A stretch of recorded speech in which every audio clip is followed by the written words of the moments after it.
ပါတယ်ညီမက Yever မှာ analyst အနေနဲ့အလုပ်လုပ်နေပါတယ်ဆိုတော့ဒီ training ကိုပြီးရဲ့အချိန်ထိပေါ့နော်တက်ဖို့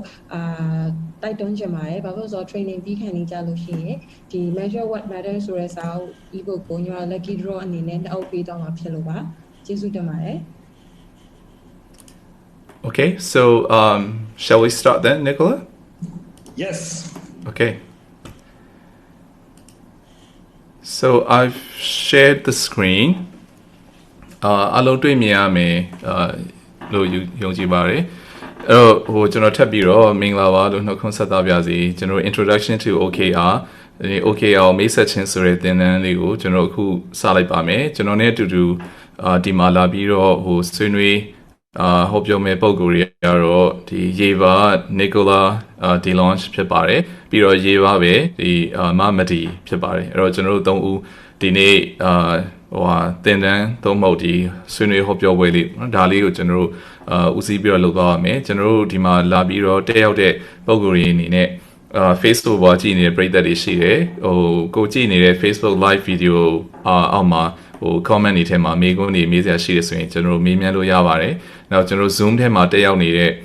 ကျွန်တော်ရဲ့ဒီ မိတ်ဆွေအနေနဲ့ဆိုရင်တော့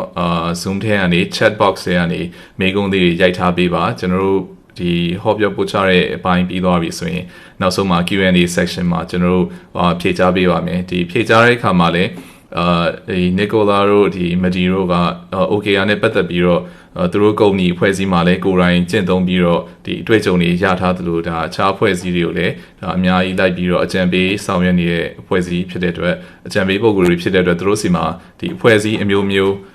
ဒီကုမ္ပဏီမျိုးမျိုးပေါ့နော်ပြီးတော့အရေးကြီးတာတော့မြန်မာပြည်ရဲ့အကြောင်းပေါ့မြန်မာပြည်ကကုမ္ပဏီတွေမြန်မာပြည်ကကျွန်တော်ရဲ့ဒီအကျဉ်းစရိုက် data တွေအားလုံးကိုသူတို့သိရှိနားလည်ပြီးတော့သူတို့ရဲ့ OKR knowledge နဲ့ဒီမှာတွေ့ကြုံနေတဲ့ဟာတွေနဲ့အဲ့ဒါကိုဘယ်လိုမျိုးပေါင်းဆက်ပြီးတော့ဒါအဖြေလေးသူတို့ဖြည့်ပေးလို့ရပါတယ်အဲ့ဒါကြောင့်မလို့ကျွန်တော်ဒီပရိသတ်ထဲမှာ OKR နဲ့ပတ်သက်ပြီးတော့တော်တော်များများသိပြီးသားလူတွေလည်းပါနိုင်တယ်တချို့တွေကဒါကိုယ့်ရဲ့အဖွဲ့အစည်းမှာကျင့်သုံးပြီးသားအောင်မြင်စွာကျင့်သုံးပြီးသားတွေလည်းဖြစ်နိုင်တယ်တချို့တွေကကြတော့ကျင့်သုံးဘူးတယ်သို့တော့တချို့တွေးဟာဖြစ်နေတဲ့ဟာလေးရှိတယ်မေးချင်တာလေးရှိတယ်ဆိုရင်ဒီနေ့ဒီအချိန်မှာဒီကျွန်တော်ရဲ့အခု live session မှာမေးနိုင်တော့အကောင်းဆုံးပါပဲအဲ့ဒါဆိုရင်ကျွန်တော်တို့ဒီဘက်ကတကယ်အတွေ့အကြုံရှိတယ်လက်တွေ့ဆောင်ရွက်ဖူးတဲ့သူတွေကနေဖြည့်ပေးပါမယ်ပြီးတော့အားလုံးလည်းဒါရင်းနေနေကျွန်တော်တို့အသိပညာဖလှယ်တဲ့သဘောမျိုးပါပဲเนาะကျွန်တော်တို့ကလည်းအကုန်လုံးဒါပြည့်ပြည့်စုံအောင်သိတယ်လို့တော့မဆိုလို့ချင်ပါဘူးခင်ဗျကျွန်တော်တို့သိတဲ့ဟာလေးကို share ပေးတာဖြစ်ပါတယ်အဲ့တော့ကျွန်တော်တို့အခုဆက်ပြီးတော့သွားလိုက်ပါမယ်အဲ့တော့ပထမဆုံး chapter 1အဲ့တော့ကျွန်တော်ဒီ chapter လေးနဲ့သွားထားတော့အခုခုန Maddy ပြောသလိုကျွန်တော်တို့ကြော်ညာထားပါတယ်ဒီ introduction to OKR ကိုကျွန်တော်တို့ဒီနေ့ပို့ချတဲ့သင်ခန်းစာတွေပေါ်မှာအခြေခံပြီးတော့ကျွန်တော် ebook စာအုပ်လေးတစ်ခုထုတ်ထားပါတယ်စာမျက်နှာ40 50ဝန်းကျင်လောက်ရှိတယ်အဲ့ဒီ ebook လေးကတော်တော်လေးကောင်းတယ်ဆိုတော့ကျွန်တော်တို့ကိုယ်တိုင်လှုပ်ထားတာဖြစ်လို့ကိုယ့်ဘာကိုငယ်ချင်းကိုချင်တာတော့မဟုတ်ဘူးနော်အဲ့တော့ကျွန်တော်တို့တော်တော်လေးကောင်းအောင်စူးစမ်းပြီးတော့လှုပ်ထားတယ်အဲ့တော့အဲ့ထဲမှာခုနပြောသလိုကျွန်တော်လက်တွေ့ဒီနိုင်ငံခြားဒီတိုင်း OKR အကြောင်းကိုကျွန်တော်စာအုပ်တုပ်အနေနဲ့ဘာသာပြန်ရေးထားတာမဟုတ်ဘဲနဲ့ကျွန်တော်မြန်မာပြည်ကအနေအထားတွေနဲ့နောက်ကိုရီးယားအဖွဲ့အစည်းတွေကုမ္ပဏီတွေမှာလုပ်ဖူးတဲ့အတွေ့အကြုံတွေကိုချိန်ခံပြီးတော့အဲ့ဒါလေးကိုကျွန်တော်တို့ရေးထားခြင်းဖြစ်ပါတယ်အဲ့တော့အဲ့ ebook လေးကိုလူကြီးမင်းတို့ဒီ Zoom ထဲမှာတက်ရောက်နေတဲ့သူတွေအနေနဲ့ဆိုရင်ကျွန်တော်တို့ဒီ download link ကို register လုပ်ထားတဲ့သူတွေကိုပြီးရင်ကျွန်တော်တို့ပို့ပေးမှာဖြစ်ပါတယ်အဲ့တော့အဲ့ဒါလေးကိုလည်းဒါဒီလက်သုံးစာအုပ်လေးလိုမျိုးပေါ့နော်လက်ကင်စာအုပ်လေးတစ်ခုအနေနဲ့သုံးဆွဲလို့ရမယ်လို့မျှော်လင့်ပါတယ်အဲ့တော့ဒီ chapter 1မှာပထမဆုံးမေးခွန်းကတော့ကျွန်တော် output နဲ့ outcome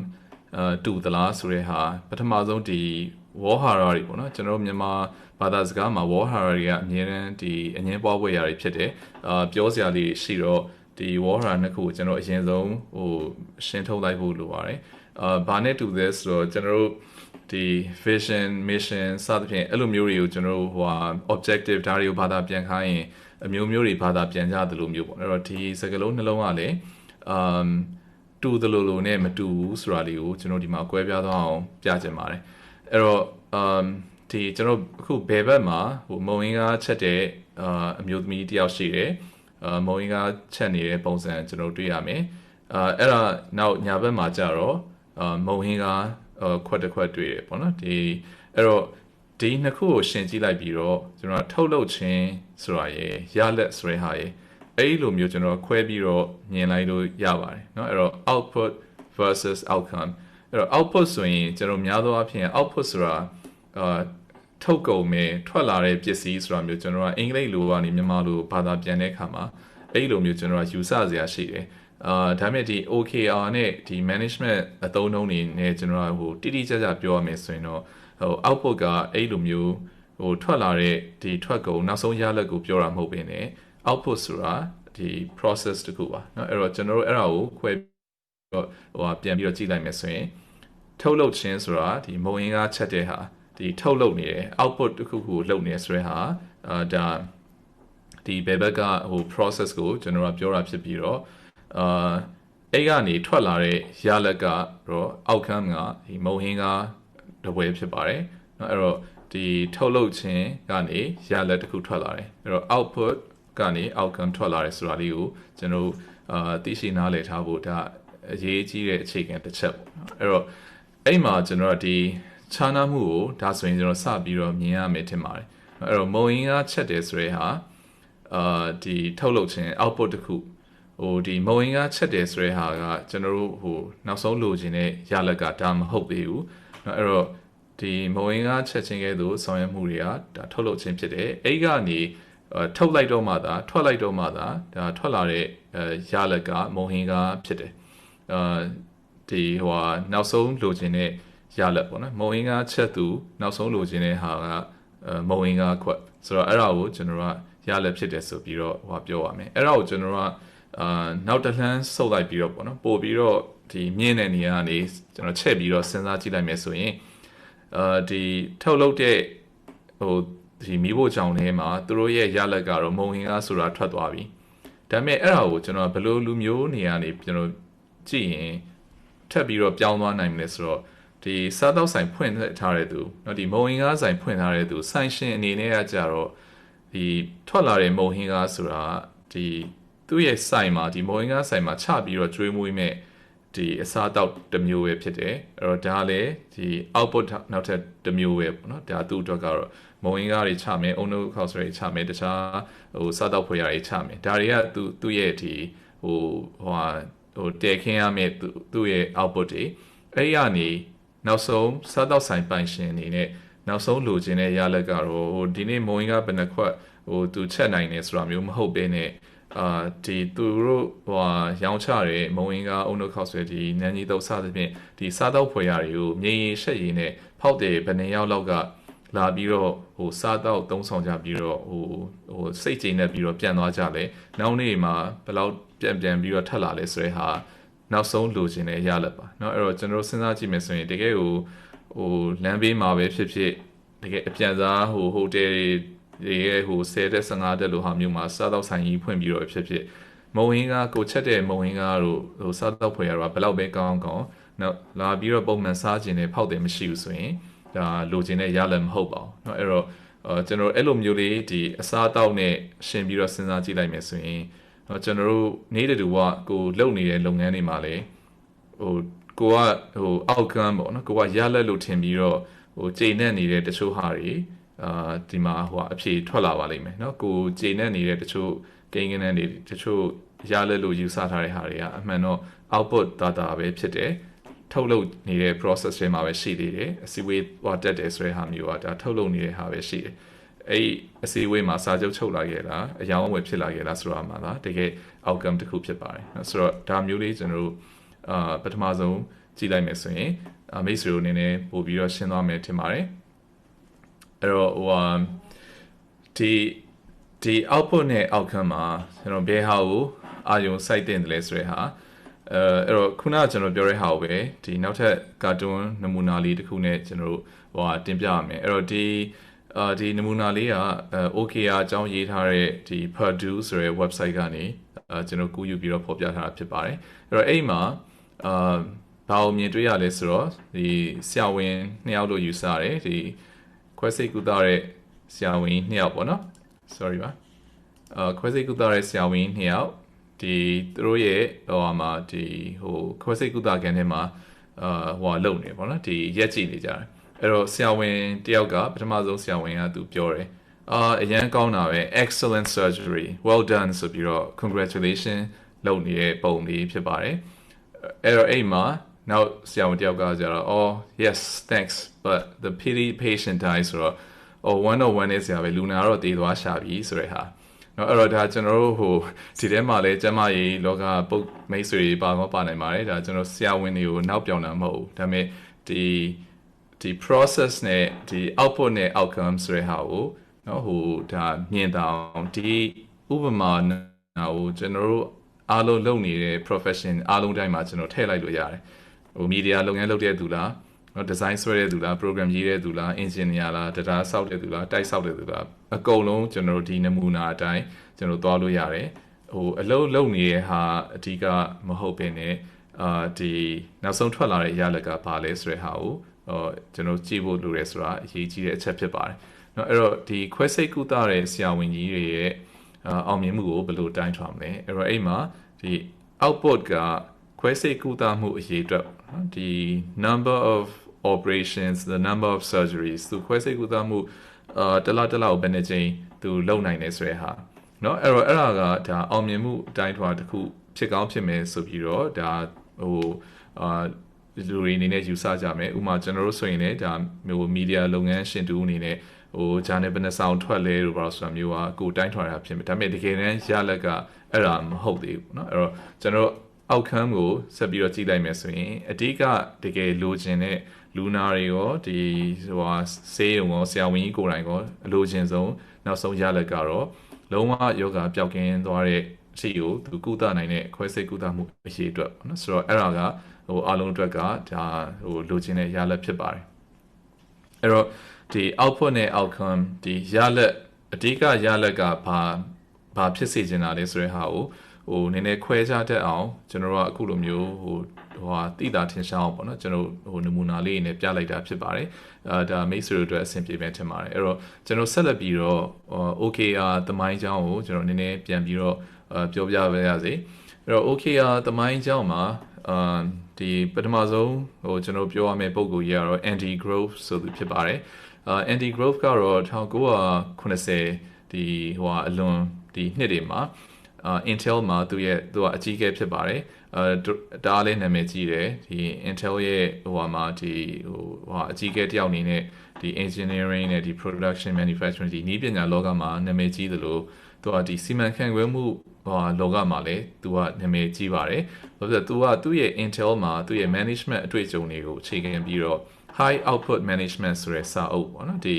အဲ့စာအုပ်ကိုသူကရေးသားထုတ်လုပ်တယ်ဆိုတော့အဲ့ဒီထဲမှာသူရဲ့ဒီစီမံခန့်ခွဲမှုဆိုင်ရာလျှို့ဝှက်ချက်တွေmanagement secrets တွေပေါ့နော်အဲ့ဒါတွေကိုသူကထည့်ပြီးတော့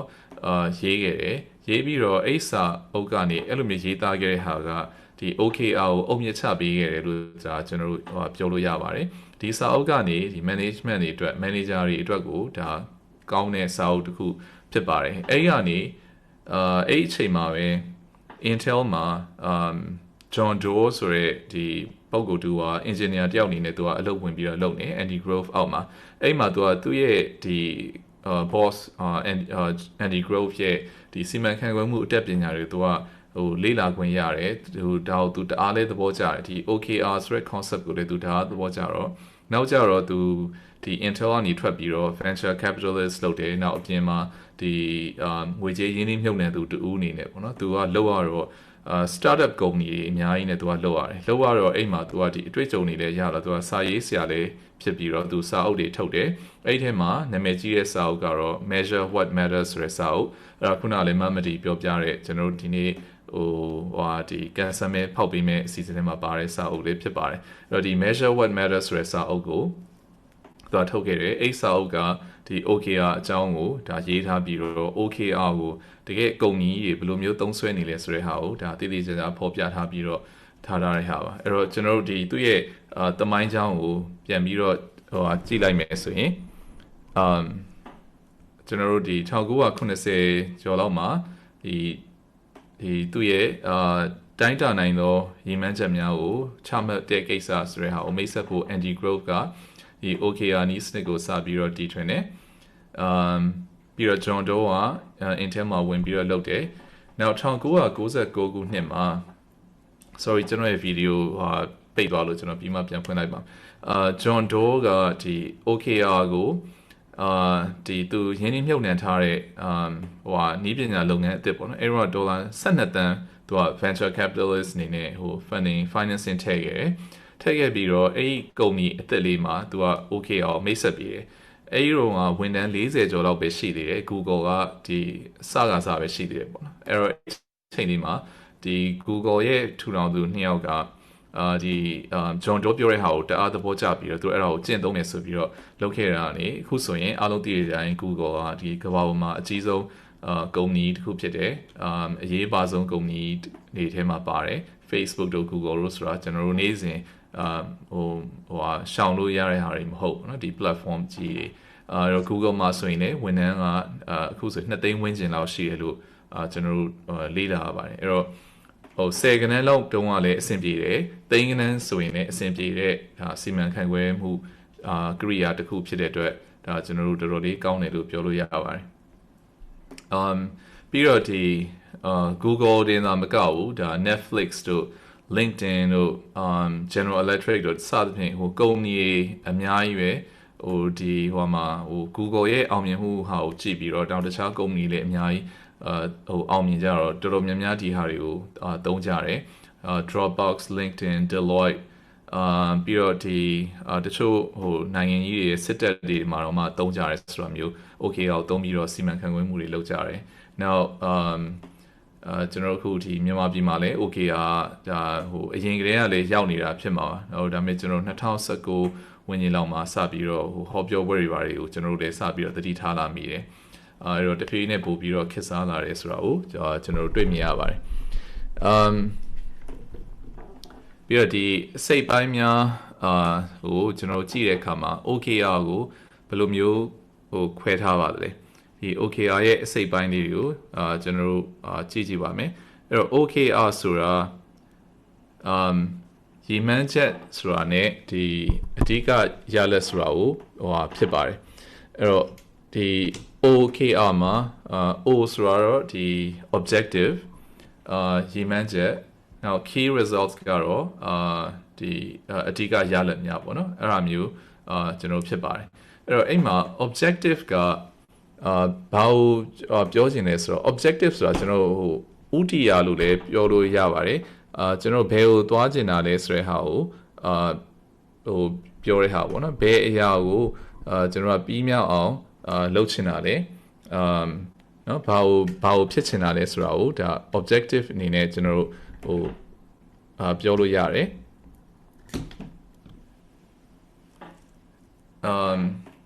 အဲ့တော့ဒီ objective ကောင်းတစ်ခုရဲ့ဒီလက္ခဏာတွေကိုကျွန်တော်ကြည့်မယ်ဆိုရင်ဒီအချက် 4 ချက်ကိုကျွန်တော်မှတ်ထားလို့ရတယ်အဲ့တော့ဒီနံပါတ် 1ကတော့ significant အရေးကြီးပြီးတော့သိတာထင်ရှားအောင်ကျွန်တော် objective ကဖြစ်တဲ့ねဒုတိယကတော့ခိုင်လုံတဲ့ဟာ concrete နော် concrete ဖြစ်တဲ့ဟာဒီobjective ကိုဖတ်ကြည့်လိုက်တာနဲ့ဒီအချက်တွေနဲ့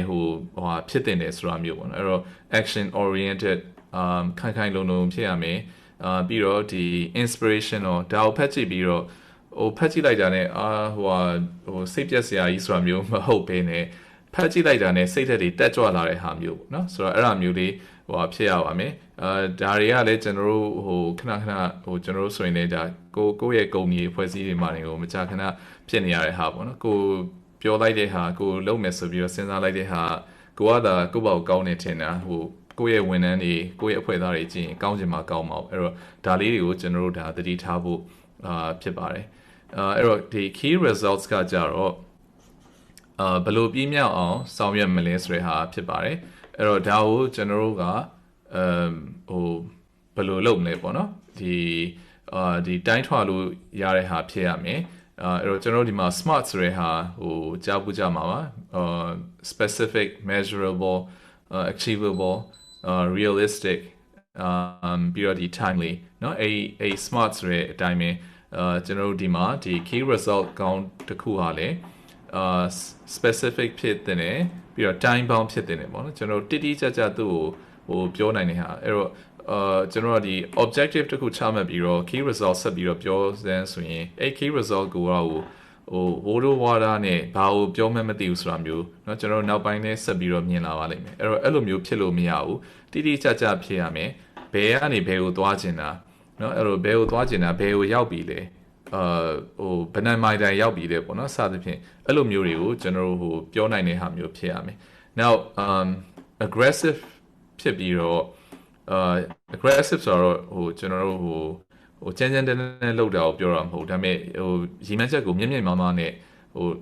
ထက်ထက်တန်တန်နဲ့တတ်မှတ်တဲ့ဟာမျိုးပေါ့နော်ဥပမာဒီခုနမုံရင်ကားဆိုင်ရဲ့နဲ့ပြောမယ်ဆိုရင်ဒီနေ့ဒီဖောက်တယ်သူကပုံမှန်ရောက်340ပဲလာစားလိရှိတာနေဒီလထဲမှာတော့ရောင်းကောင်းအောင်ငါတို့90လုပ်မယ်ဆိုတာမျိုးပေါ့နော်အဲ့လိုမျိုး aggressive target တွေကိုပို့ပြီးတော့ထက်ထက်တန်တန်နဲ့ရီမှန်းချက်တွေကိုချမှတ်တာသို့ပေမဲ့လည်းဖြစ်နိုင်တဲ့ဟာနော်ဒီဒီမုံရင်ကားဆိုင်ဖွင့်ပြီးတော့တကယ်ကိုဖောက်တယ်တွေကထောင်နဲ့တောင်းနဲ့ချီပြီးတော့နေ့တိုင်းလာစီစဉ်နေဆိုတာမျိုးမဖြစ်နိုင်ဘူးเนาะဆိုတော့အဲ့လိုမျိုးတွေမဟုတ်ဘူးဈေးကွက်ရဲ့ဝေစုကို100% ရာနှုန်းပြည့်သိမ့်ပိုက်ခြင်းနဲ့ဆိုတာမျိုးအဲ့လိုမျိုးတွေကလည်းလက်တွေ့မဆန်အောင်ဆိုတော့အဲ့လိုမျိုးလေးကျွန်တော်တို့ဖြစ်ရမယ်ပြီးတော့တိုင်းတာနိုင်တဲ့ဟာဖြစ်တဲ့နဲ့နောက်အတည်ပြုဖို့ verifiable ပြန်ပြီးတော့စစ်ကြည့်လိုက်တဲ့အခါမှာသတ်မှတ်ထားတဲ့key result ကိုတော့ရောက်ပါတယ်ဟုတ်ပါတယ်ဆိုတာမျိုးလည်းကျွန်တော်တို့ပြောနိုင်တဲ့ဟာမျိုးဖြစ်တဲ့နဲ့ပေါ့နော်ဆိုတော့အဲ့လိုမျိုးလေးတွေကဒီအရေးကြီးတဲ့အချက်လေးတွေဖြစ်ပါတယ်တချို့ဒီ key results တွေဒီကြုံမှုတာသတ်မှတ်ပြီးရင်သတ်မှတ်ထားတဲ့သူကိုယ်တိုင်ပြန်ပြီးတော့တိုင်းထားနိုင်တဲ့ဟာမဟုတ်တော့သူရောက်သွားလားမရောက်သွားလားဆိုတာအဖြေမပေါ်ဘူးပေါ့နော်အဲ့လိုမျိုးတွေကျွန်တော်ဖြစ်ပါတယ်အဲ့တော့ဒီ OKR တွေကနော်ဘယ်လိုမျိုးဒါအထောက်အကူပြုတယ်လဲအဲ့တော့ OKR တခုရဲ့ကျွန်တော် structure ကိုကြည့်လိုက်မယ်ဆိုရင်ဒီအတိုင်းလေးကျွန်တော်တို့မြန်မာလိုရောအင်္ဂလိပ်လိုရောရှင်းပြီးတော့ရေးထားပါတယ်ဘာလို့ဆိုကျွန်တော်တို့ကိုယ်တိုင်လည်းတစ်ခါလေကြာရင်မြန်မာလိုရေးထားတာကိုယ့်ဘောက်ရေးထားတာလေတိတ်ပြီးတော့ဖက်တာတစ်ခါကြာရင်လည်နေတတ်တယ်နောက်ကျွန်တော်တို့နိုင်ငံမှာလည်းဒါခေတ်စားတယ်ပေါ့နော်မြန်မာလိုရေးပြီးတော့ဖက်လို့မရအောင်ဆိုတဲ့ဟာအဲ့တော့ကျွန်တော်တို့အဲ့လိုမျိုးဖြစ်မှာဆိုလို့အောက်မှာကျွန်တော်အင်္ဂလိပ်လိုလည်းတွဲရေးပေးထားပါတယ်အဲ့တော့ဒီသူ့ရဲ့ structure เนาะကျွန်တော်တို့ I will မိမိဒီ objective ကပါလေเนาะမိသားစုနဲ့ပုံမကောင်းမွန်သောအချိန်တွေကိုဖြတ်တန်းခြင်းတယ်မိသားစုအတွက်အချိန်ပိုပေးခြင်းတယ်ပေါ့နော်ဆိုတော့အဲ့ရီမှန်းချက်ရောက်ချင်တာအဲ့ကိုရောက်ချင်တာဆိုတော့အဲ့လိုမျိုးကိုကျွန်တော်ချမှတ်တယ်ဆိုတော့ဒီမှာရင်ကျွန်တော်တစ်ချက်ရက်ပြီးတော့ကြည့်လိုက်မယ်ဆိုရင်okay ငါတော့ဒီမိသားစုနဲ့အချိန်ပိုပြီးတော့ပေးဦးမှာပဲဆိုပြီးတော့ဒီကိုဗစ်ကာလမှာဘာညာဆိုပြီးပြောတယ်ပြောပြီးတော့တစ်လနှစ်လကြာတော့အဲ့ကိုရောက်လားမရောက်ဘူးလားဆိုတာဘယ်လိုသိမလဲနော်မိသားစုနဲ့တကယ်အချိန်ပိုပြီးတော့ပေးပြလားအဲ့လိုမျိုးကျွန်တော်ဘယ်လိုပိုသိမလဲဘယ်လိုပိုသိမလဲဆိုတာတချို့ကအဖြေရှိမှာမဟုတ်ပြန်စဉ်းစားကြည့်တော့အချိန်ပိုပေးပြလားမပေးပြလားဘယ်လိုတိုင်းထွာမလဲကျုပ်လည်းမသိဘူးဗျာဆိုပြီးတော့ဖြစ်သွားမယ်အဲ့တော့အဲ့ဒီမှာ OKR ကဒီမှာအကျုံးဝင်လာတာเนาะအဲ့တော့ဘယ်လိုတိုင်းတာမလဲဆိုတော့တစ်လမှာ15ညအိမ်မှာညစာစားမယ်เนาะအိမ်ပြန်ရောက်မယ်6နာရီမှာအိမ်ပြန်ရောက်မယ်9နာရီမှာအိမ်ပြန်ရောက်မယ်စသဖြင့်အဲ့ဒါဆိုရင်ဒါမိသားစုနဲ့ပို့ပြီးတော့အချိန်တွေပို့ပေးပြတယ်ဆိုတာကိုဒါတိုင်းတာလို့ရသွားပြီเนาะနှုတ်မဆိုရင်ဒီလိုမျိုးတန်နေထန်ချလာပြီးတော့လှုပ်ဖြစ်လားမဖြစ်လားကိုလည်းမသိသူလည်းမသိဘယ်သူမှလည်းအရေးတည်ဘူးမလုပ်တော့ဘူးဆိုရင်ဒါတွေကအလကားဖြစ်သွားမယ်အဲ့တော့ဒါပေမဲ့ဒီလိုမျိုး key results ကိုချမှတ်ထားနိုင်တယ်ဆိုရင်တော့ကိုကပြန်ပြီးတော့ကြည့်တဲ့အခါမှာဒီလားတော့ objective ကိုပြည့်မီတယ်မပြည့်မီဘူးစသဖြင့်အဲ့ဒါကိုကျွန်တော်တို့ပြောလို့ရလာပါမယ်အဲ့တော့ဒီဟာဆိုရင်တော့ဒါကျွန်တော်တို့ဒီ objective ဆိုရင်ကျွန်တော်တို့အခုမိတ်ဆွေတော်တော်များများတော့ပြည့်မီမယ်ထင်ပါတယ်เนาะဘာဖြစ်လို့ covid ကြောင့်အားလုံးကအိမ်မှာပဲနေရတာဆိုတော့ဘယ်မှလည်းသွားလို့မရဘူးအဲ့တော့ဒီ OKR ကတော့ကျွန်တော်အိမ်မှာဆိုရင်တော့ကျွန်တော်မိသားစုတော်ကတော်တော်လေးအဆင်ပြေပါတယ်အဲ့တော့ chapter 2ကိုကျွန်တော်နည်းနည်းဆက်ပြီးသွားလိုက်ပါမယ်အဲ့တော့ OKR ရဲ့အကျိုးကျေးဇူးတွေကဘာတွေရှိလဲအဲ့တော့အိမ်မှာသူ့မှာဒီ focus နဲ့ commitment เนาะအဲ့ဒီဟာတွေကဒီအဓိကရလာတယ်ဆိုတော့ကျွန်တော်တို့တွေ့ရှိရတယ်ဘယ်ဟာကိုဦးစားပေးရမလဲနောက်ဘယ်ဟာကိုမဖြစ်မနေလုပ်မယ်ဆိုပြီးတော့ဒီဂတိကဝတ်ပြုတဲ့ဟာတွေပို့ပြီးတော့ဖြစ်လာစေလေ ဆိုတော့အဲ့လိုမျိုးအတွက်ကို OKR မှာသတ်မှတ်တဲ့အခါမှာလေဒီ objective ကဟိုကျွန်တော်ဒီမှာဟိုတွေ့ရတာ OKR ကိုလုံးကြည့်ပြီးတော့စချင်းပါပေါ့နော်ဟိုနည်းနည်းကြိုက်သွားတာနဲ့နည်းနည်းနားလည်ပြီးချင်းပြီးတော့ကြိုက်သွားတာနဲ့ OKR အဆင်ပြေတယ်ဆိုပြီးတော့အကုန်လုံးဒီအတွက်ကိုပဲသုံးတော့တာအဲ့တော့ objective တွေအများကြီးချမှတ်နော်ဒီဟို company တစ်ခုလုံး objective တွေ10ခု15ခုအခု30အဲ့လိုမျိုးချမှတ်တာမျိုးအဲ့ဒါလည်းဒါကျွန်တော်တို့ကဟိုမဖြစ်နိုင်ဘူးအဖွဲ့အစည်းတစ်ခုအနေနဲ့သို့မဟုတ်လူတစ်ယောက်အဖွဲ့ဟိုဌာနတစ်ခုအနေနဲ့ကဒီလောက်အများကြီးထပ်ပို့ပြီးတော့လုပ်လို့မရအောင်အဲ့တော့ဟိုသူတို့နိုင်ငံခြားမှာနိုင်ငံတကာမှာလည်းဒါအကြံပေးထားတဲ့ဟာကတော့ခုနှစ်ခုထက်ဟိုမပိုစေသင့်ပါဆိုပြီးတော့အကြံပေးထားပါတယ်နော်ဒီ objective ကိုခုနှစ်ခုအဲ့တော့ OKR ဆိုတာခုန structure ရကြည့်မယ်ဆိုရင်objective ရှိမယ် objective တစ်ခုချင်းစီတိုင်းမှာ KR ခွဲပြီးတော့ဖြာထွက်သွားတာဆိုတော့ objective ခုနှစ်ခုထက်မပိုသင့်ပြီးတော့ key result ကလည်း5ခုထက်မပိုသင့်အဲ့တော့ရည်မှန်းချက်တစ်ခုချင်းစီတိုင်းမှာကျွန်တော် key result တွေသွားပြီးတော့တွဲတာဖြစ်တဲ့အတွက် key result ကလည်း5ခုထက်မပိုသင့်ဘူးအဲ့တော့ဟိုဒီဟာတိုင်းသင်ချာသဘောရပြောမယ်ဆိုရင်တော့ objective ခုနှစ်ခုနဲ့ key result 5ခုဆိုတော့ဟို35ခုထက်မပိုသင့်ဘူးပေါ့နော်အားလုံးပေါင်းပြောရမယ်ဆိုရင်အဲ့ထက်ပိုပြီးတော့များသွားတယ်ဆိုရင်ကျွန်တော်ဒီပုံထဲမှာပြထားတဲ့သမီးလေးလိုပဲအာယုံတွေဝေဝါးပြီးတော့ဒီဟိုပြိုလဲသွားနိုင်တယ်နောက် distraction ဖြစ်နိုင်တယ်နော်ဘယ်ဟာကိုအာယုံဆိုင်မှန်းမသိဘဲနဲ့ဖြစ်သွားမယ်အဲ့တော့အဲ့လိုမျိုး OKR ကိုကျွန်တော်ချပြီးတော့လုပ်မယ်ဆိုပြီးတော့ဆွေးနွေးတဲ့အခါမှာကျွန်တော်တို့ကုမ္ပဏီတွေအဖွဲ့အစည်းတွေမှာဘာတွေကြုံရလဲဆိုတော့ idea တွေအများကြီးထွက်လာတာဒီကျွန်တော်ရဲ့ mix တွေလည်းလူကြီးမင်းတို့လည်းမကြာခဏကြုံဘူးမှာပါเนาะကျွန်တော်တို့ဟိုwhiteboard တွေမှာချရေးတယ်ကျွန်တော်ကြောက်တင်ပုံးတွေမှာချရေးတယ်ဟိုမှာဒီမြက်ခင်းပြည်တွေမှာသွားထိုင်ပြီးတော့ team work တွေလုပ် brainstorm တွေလုပ်အဲ့လိုမျိုးတွေလုပ်ပြီးတော့ထွက်လာတဲ့ idea တွေကအများကြီးပဲထွက်လာတယ်ဆိုတော့အဲ့ဒါတွေကိုကျွန်တော်ဘယ်ဟာတော့အရေးကြီးဆုံးလဲဘယ်ဟာကိုဟိုဒီ OKR ထဲမှာကျွန်တော်ထည့်ပြီးတော့လက်ခံပြီးတော့လုပ်ရမလဲအဲ့ဒါကိုကျွန်တော်စဉ်းစားစရာလိုလာပါတယ်အဲ့တော့အဲ့လိုမျိုးစဉ်းစားဖို့အတွက်ကိုကျွန်တော်တို့ဒီနေ့ဒါဟိုပေါ့နော်ဒီ bonus လက်ဆောင်လေးတစ်ခုပေါ့ဒါမှန်တော့ OKR ထဲမှာတော့ဟိုပါတဲ့ဟာတော့မဟုတ်ဒါပေမဲ့ကျွန်တော်တို့အဲ့လိုမျိုးဆုံးဖြတ်ရမှာဟိုထိထိရောက်ရောက်နဲ့သုံးနိုင်တဲ့ဟို tool လေးတစ်ခုပေါ့နော်ဒီ Kriya လေးတစ်ခုကိုကျွန်တော်ဒီမှာ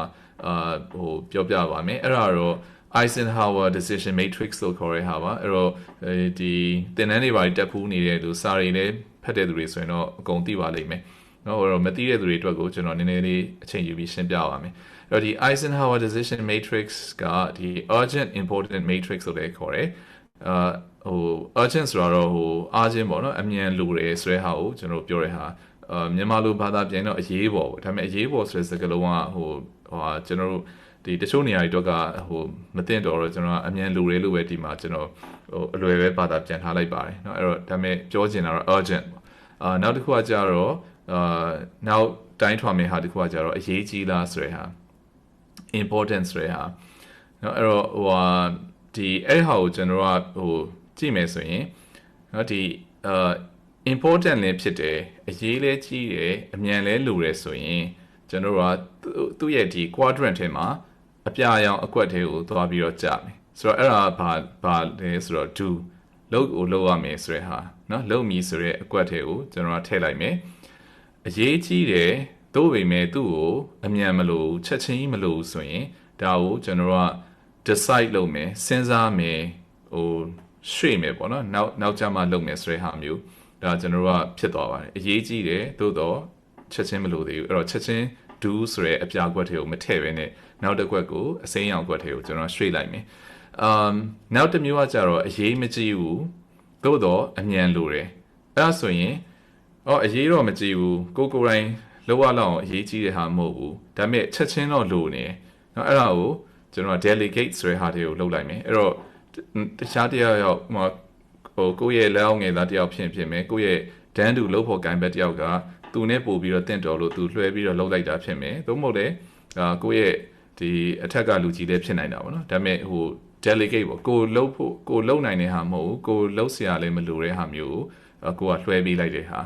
အဲ့တော့ချက်ချင်းတော့လှုပ်ဖြစ်သွားတာပေါ့နော်အဲ့တော့ဒီအရေးမကြီးဘူးအမြန်လိုတယ်ဆိုရင် delegate လုပ်လိုက်မယ်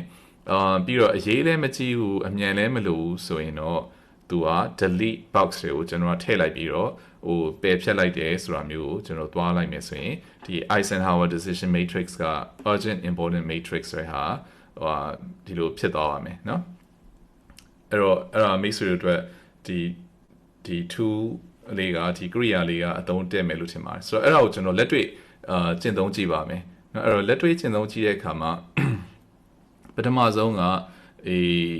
ကျွန်တော်ထိတ်ဆုံးမှာမြင်ရတဲ့ဟာအားလုံးမြင်ရမယ်ထင်တယ်မှာနော်ဒီ food panda မှာရင်ဆိုတဲ့ဟာအဲ့တော့ဟို food panda ဆိုတာတော့ဒီအခုဒီမှာခက်စားနေလို့သုံးလိုက်တာပေါ့နော်ဟိုအစားအသောက်တစ်ခုမှာဖို့လို့နော်ဟိုဟာဒီဟာမျိုးအဲ့တော့အဲ့ဒါကဟိုအဲ့ဒါဆိုရင်ဒီ Eisenhower decision matrix ထဲမှာဘယ်အကွက်ထဲမှာဆိုရင်မိတ်ဆွေတို့ထည့်မလဲဆိုတာကိုကျွန်တော် chat box ထဲကနေဟိုပြောကြည့်ပါလားဒီအင်္ဂလိပ်လိုလေးပဲအမြန်ရေးလိုက်တယ်ရပါတယ် do လား delegate လားdecide လား delete လားဆိုတဲ့ဟာကိုမိတ်ဆွေတို့နည်းနည်းပြောကြည့်လို့ရမှာ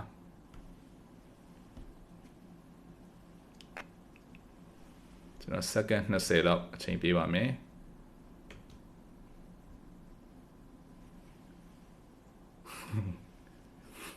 food banner မှာတော့ delete လုပ်မယ်ကျွန်တော်ဆရာတယောက်ကတချို့တွေကတော့ do ဟုတ်ပြီ decide delete okay ဟုတ် okay now 5 second 5 4 3 2 1 okay ဟုတ်ပြီအဲ့ဒါဆိုရင်ဟိုအဖြေတိတ်အများကြီးမမှန်သေးဘူးအဲ့တော့ကျွန်တော်ရှင်းပြတာနည်းနည်းလိုနေသေးတယ်ကျွန်တော်ရဲ့ကျွန်တော်ရဲ့အားနည်းချက်ပါအဲ့တော့ food panda မှာရင်ဆိုရဟာဒါကျွန်တော်အတွက်ဆိုရင်ပေါ့နော်ဟိုဒါတော့ဟိုအခြေအနေချင်းအားလုံးတက်တော့မတူဘူးပေါ့နော်ဟိုအဲ့တော့ဒါပေမဲ့ကျွန်တော်ရဲ့နေရာနဲ့ဒါကိုယ့်ဟာကိုစဉ်းစားကြည့်မယ်ဆိုရင်sorry အဲ့ background context တခုတော့ကျွန်တော်လောက်ရမှာပေါ့နော်ဥပမာ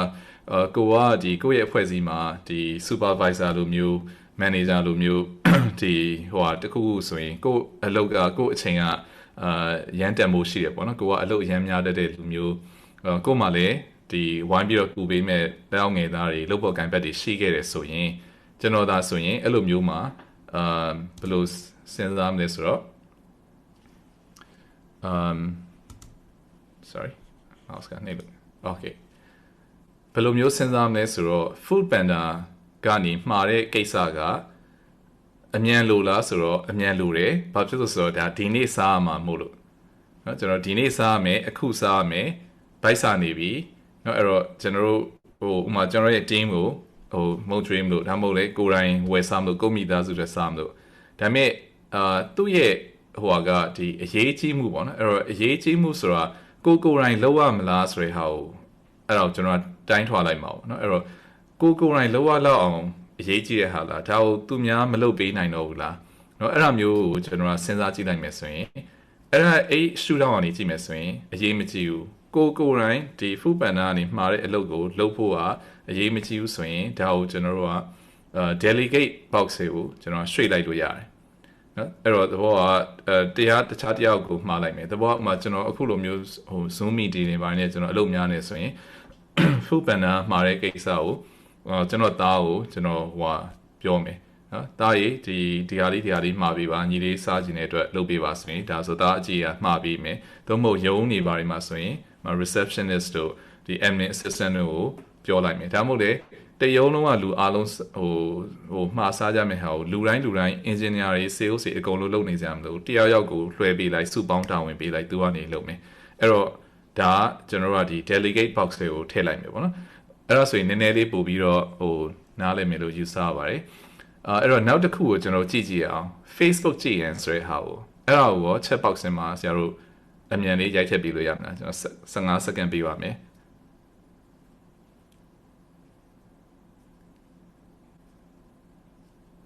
โอเคဝင်လာတဲ့အဖြေတွေကြည့်ရတာတော့ခြေနေကောင်းပါတယ်အဲ့တော့ဟိုဒါမဲ့ဟိုအခုပြောတဲ့အတိုင်းဆရာတို့အပြင်မှာတကယ်လုပ်ရလားဆိုတော့နောက်ကိုပေါ့ကိုပဲသိမယ်အဲ့တော့ Facebook ကြည့်ရင်ဆိုတဲ့ဟာကနော်ကျွန်တော်ဒီ Eisenhower decision matrix အတိုင်းခွဲထည့်လိုက်မယ်ဆိုရင်နော်ကျွန်တော်တို့ကသူက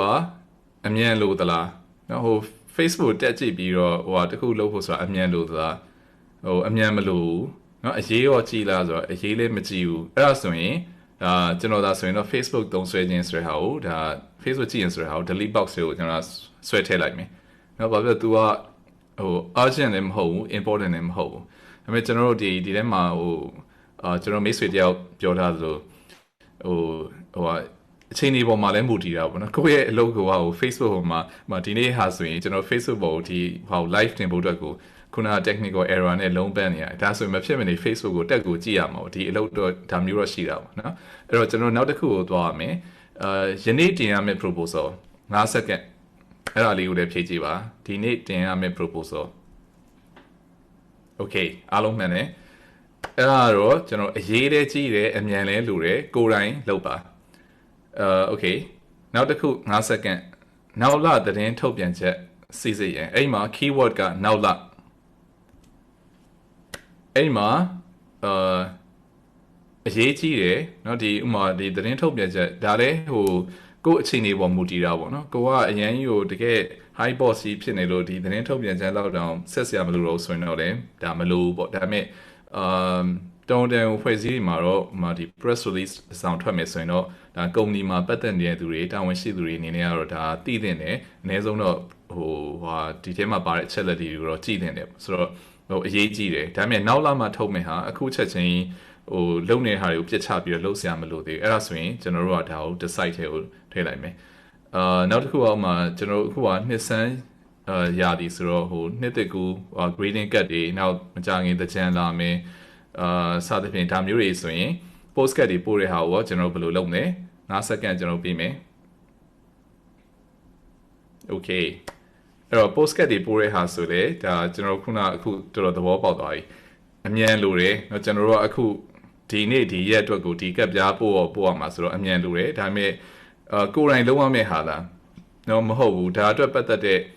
ခုနကကျွန်တော်ပြောသူဘေးလိုက်ဝင်နေမဲ့ဖြစ်ဖြစ်ကိုယ့်ရဲ့လက်အောက်ငယ်သားကိုယ့်ရဲ့အမဟုတ်တခြားဌာနဒါမှမဟုတ်တခြားကုမ္ပဏီတခုဟို outsource အပ်တာလည်းဖြစ်နိုင်တာပေါ့နော်အဲ့တော့ဟိုဒါကို delegate လုပ်မယ်ကိုရီးယားကကြည့်ရင်ဒါတော့မမေးတော့ဘူးသဘောပေါက်ပါပြီထင်ပါတယ်ကျွန်တော် delete လုပ်မယ်အဲ့တော့နော်ဒီနောက်ဆုံးဟိုကြတော့အရေးကြီးပုံကိုထန်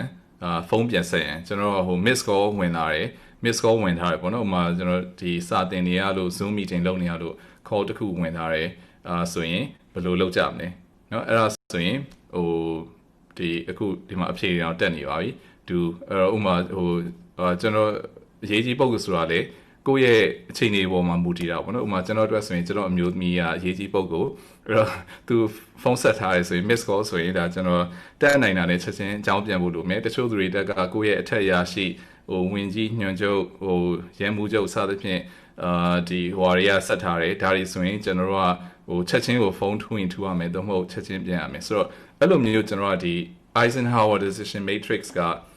အဲ့လိုမျိုးနဲ့စဉ်းစားလိုက်တယ်ဆိုရင်ကိုနေတဲ့လူကဖြတ်တန်းသွားလာနေပြီးတော့လုံနေတဲ့ဟာတွေကိုပြန်ပြီးတော့ကြည်လာလို့ရမယ်ဒီဟာအရေးကြီးလားဒါကချက်ချင်းလိုတာလားနော်ဒါမှမဟုတ်အဲ့လိုမျိုးလုံလာတဲ့အတွက်ဒီလောက်တာကင်တာတွေကတဖြည်းဖြည်းနဲ့ဘာဖြစ်လာနိုင်လဲဆိုတော့ပို့ပြီးတော့အာယုံစူးစိုက်ပြီးတော့လုံလာနိုင်တယ်ဟိုဒီနမောနမဲပုံစံမျိုးကြီးနဲ့ပေါ့နော်ဒီဟိုလုံနေတဲ့ဟာမျိုးကြီးမဟုတ်တော့ဘဲနဲ့စနစ်တကျလေးလုံနေတဲ့ဆိုတဲ့ပုံစံလေးပေါက်သွားရမယ်အဲ့တော့ကျွန်တော်တို့နောက်ဟိုတခုကိုဆက်ပြီးတော့သွားမယ်ဆိုရင်သူရဲ့နောက်ထပ် benefit တခုကဒီ teamwork ကိုဟိုရစေတယ်ကျွန်တော်ဒီမှာဟိုစကားပြောရင်းနဲ့ဟိုမြန်မာလိုလည်းပြောလိုက်အင်္ဂလိပ်လိုစကားလုံးတွေလည်းညှက်ပြောလိုက်ပြောသွားတော့လည်းတောင်းပန်ပါတယ်ဘာလို့ဒီတချို့ဟာတွေကမြန်မာလိုဘာသာပြန်ရတာတိတ်ပြီးတော့ဟိုမြန်မာလိုမှာသုံးသိမရှိတော့ဟိုဘာသာဟိုအဓိပ္ပာယ်လွဲသွားမှာဆိုလို့အဲ့တော့ဒီ teamwork အတွက်ဆိုတော့ဒီအဖွဲ့အစည်းစိတ်တက်နော်ဆိုတော့အဲ့ဒါတွေရဖို့အတွက်ကိုကျွန်တော် alignment နဲ့ဒီ connection ဟို connect ဆိုတဲ့ဟာအရေးကြီးပါတယ်အဲ့တော့သူက alignment ဆိုတာဘာလဲဆိုတော့ကျွန်တော်အခုဒီဘယ်ဘက်ကပုံလေးထဲမှာပြထားသလိုပဲဒီအဖွဲ့အစည်းအတွင်းထဲမှာဒီကျွန်တော်ဟိုအောင်မြင်မှုတွေ OKR တွေကျင့်သုံးမယ်လုပ်ငန်းတွေဆောင်ရွက်ပြီးတော့ဒီအောင်မြင်မှုတွေရှိလာပြီဆိုရင်လည်းဒီအဖွဲ့ထဲမှာပါတဲ့သူတိုင်းကိုဒီအောင်မြင်မှုတစ်ခုမှာကျွန်တော်ပွဲတစ်ခုလုပ်တယ်ဒီပွဲတစ်ခုအောင်မြင်သွားပြီဆိုရင်ဟိုမိန်ကွန်းတက်ပြီးတော့ပြောပြီးတော့ဟိုနာမည်ခံတဲ့ကုမ္ပဏီရဲ့အကြီးအကဲဥက္ကဋ္ဌ CEO ကနေစပြီးတော့ဟိုအောက်ခြေသိန်းအကုန်လှုပ်သွားတဲ့သူတွေအထိအားလုံးကဒီပွဲရဲ့အောင်မြင်မှု ပေါ်မှာဒါသူတို့အားလုံးနဲ့သက်ဆိုင်နေဆိုတဲ့ဟာကိုဒီခံစားမှုကိုရစေဖို့ဆိုတော့အဲ့လိုမျိုးဒီ alignment ကိုကျွန်တော်ကလုပ်ပေးပါအဲ့တော့အဲ့မှာလည်း top down alignment ပေါ့နော်အပေါ်ကနေအောက်ကိုဒီပြန်ပြီးတော့ချိတ်တဲ့ဟာဆိုတော့အဲ့လိုမျိုးဒါလုပ်ပြီးတယ်ဆိုရင်လူတွေကဒီ alignment brings meaning to work ဆိုပြီးတော့ဒီအလုပ်ခွင်ကပို့အတိတ်ပဲရှိလာစေဆိုတာဟိုအလုပ်ကိုလာတာနဲ့ဟိုအလုပ်မှာငါဒီနေ့လုပ်ရတဲ့ဟာတော့တန်ဖိုးရှိတယ်ငါလုပ်နေတဲ့ဟာဟိုဖွဲ့စည်းအတွက်တော့အကျိုးရှိစေရဆိုတဲ့ခံစားမှုကိုရစေမယ်နောက်တစ်ခုကတော့ sense of ownership မြန်မာလိုရေးတော့ပိုင်ရှင်စိတ်သက်ဆိုတော့ဟိုနည်းနည်းကျန်းတယ်လို့တော့ဖြစ်နေဒါပေမဲ့ဒီ sense of ownership ဆိုတဲ့ဟာပေါ့ဒီလုပ်ငန်းတစ်ခုခုကိုလုပ်တဲ့အခါမှာဟိုသူကဒီအလုပ်ပေါ်မှာတကယ်ကိုစေတနာအပြည့်နဲ့ဒီထဲထဲဝင်ဝင်ဒါသူကိုယ်တိုင်ဒါကိုဟိုပိုင်ဆိုင်တကယ်သူစိတ်ထားပြီးတော့ဟိုပြီးစလွယ်လုပ်တဲ့ဟာမျိုးမဟုတ်ဘူးဆိုတော့ဆိုလိုချင်ပါတယ်เนาะအဲ့လိုမျိုးကျွန်တော်တို့ဒီ OKR တွေကြောင့်ဒါ sensitive တည်ထွင်မှုတွေကလည်းပို့ပြီးတော့ကောင်းလာမယ်ဘာလို့သူကဒီ sense of ownership ကတအားမြင့်တော့ဒီလုပ်ငန်းကိုကြည့်လိုက်တာနဲ့ဒီဟာကိုအောင်မြင်အောင်သူ့ရဲ့အမြင်ကနေသူကပြောနေတော့မယ်เนาะဒီအဲ့တော့အဲ့မှာကျွန်တော်က bottom up ပေါ့เนาะအောက်ကနေပြန်ပြီးတော့တက်လာတဲ့ OKR တွေပြန်ထွက်လာမယ်ဥပမာဆိုရင်ကျွန်တော် Google မှာဒီအခုကျွန်တော်တို့မြန်မာပြည်မှာ Google မှာဒီကုမ္ပဏီအကြီးတွေ Google ရဲ့ကုမ္ပဏီအောက်မှာလုပ်ငန်းအကြီးတွေရှိတယ် YouTube Google Search Gmail စသဖြင့်အဲ့ထဲမှာကျွန်တော်တို့မြန်မာပြည်မှာဟို Google Search ကတော့မဖြစ်မနေလူတိုင်းသုံးတယ်သို့တော့လူသုံးအများဆုံးဒီ brand အနေနဲ့မြင်ရတဲ့ဟာ Gmail အဲ့တော့ Gmail ဆိုတဲ့ဟာကကုမ္ပဏီရဲ့ထူထောင်သူနှစ်ယောက်ကနေထိတ်ကနေအောက်ကိုချပေးလိုက်တဲ့ idea မဟုတ်ဘူးအောက်ကဝန်ထမ်းတစ်ယောက်ကဒီသူတို့ဟို Google ကုမ္ပဏီတွင်းမှာဒါ Gmail မပေါ်ခင်ကနော် Google engineer ဝန်ထမ်းတစ်ယောက်က Gmail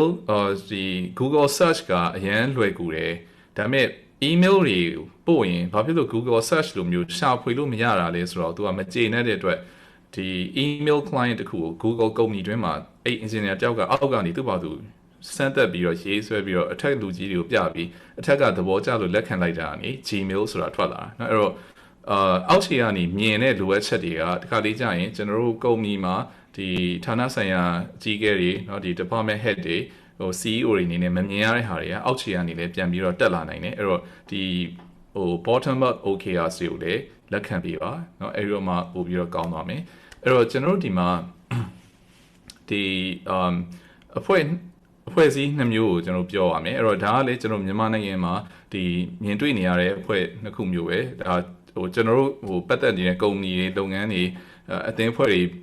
ကိုယ်တိုင်ကဟိုဒီထဲမှာဟိုပါပါတယ်အဲ့တော့ကျွန်တော်အဖွဲ့နှစ်ဖွဲ့ကိုကျွန်တော်ကကြီးနဲ့ခခွေဟိုမြင်ရပါမယ်အဲ့တော့အဲ့မှာကျွန်တော်10စက္ကန့်အချိန်ပေးမယ်ဘယ်အဖွဲ့ကပန်းနိုင်ကိုအရင်ဝင်မယ်လို့ယူဆပါတယ်လဲ A နဲ့ B A နဲ့ B ပဲရိုက်ပြီပါ A B နှလုံးလုံးတော့မရိုက်ပါနဲ့ဟုတ် Okay ကျေးဇူးပါအကုန်လုံးမှန်ပါတယ်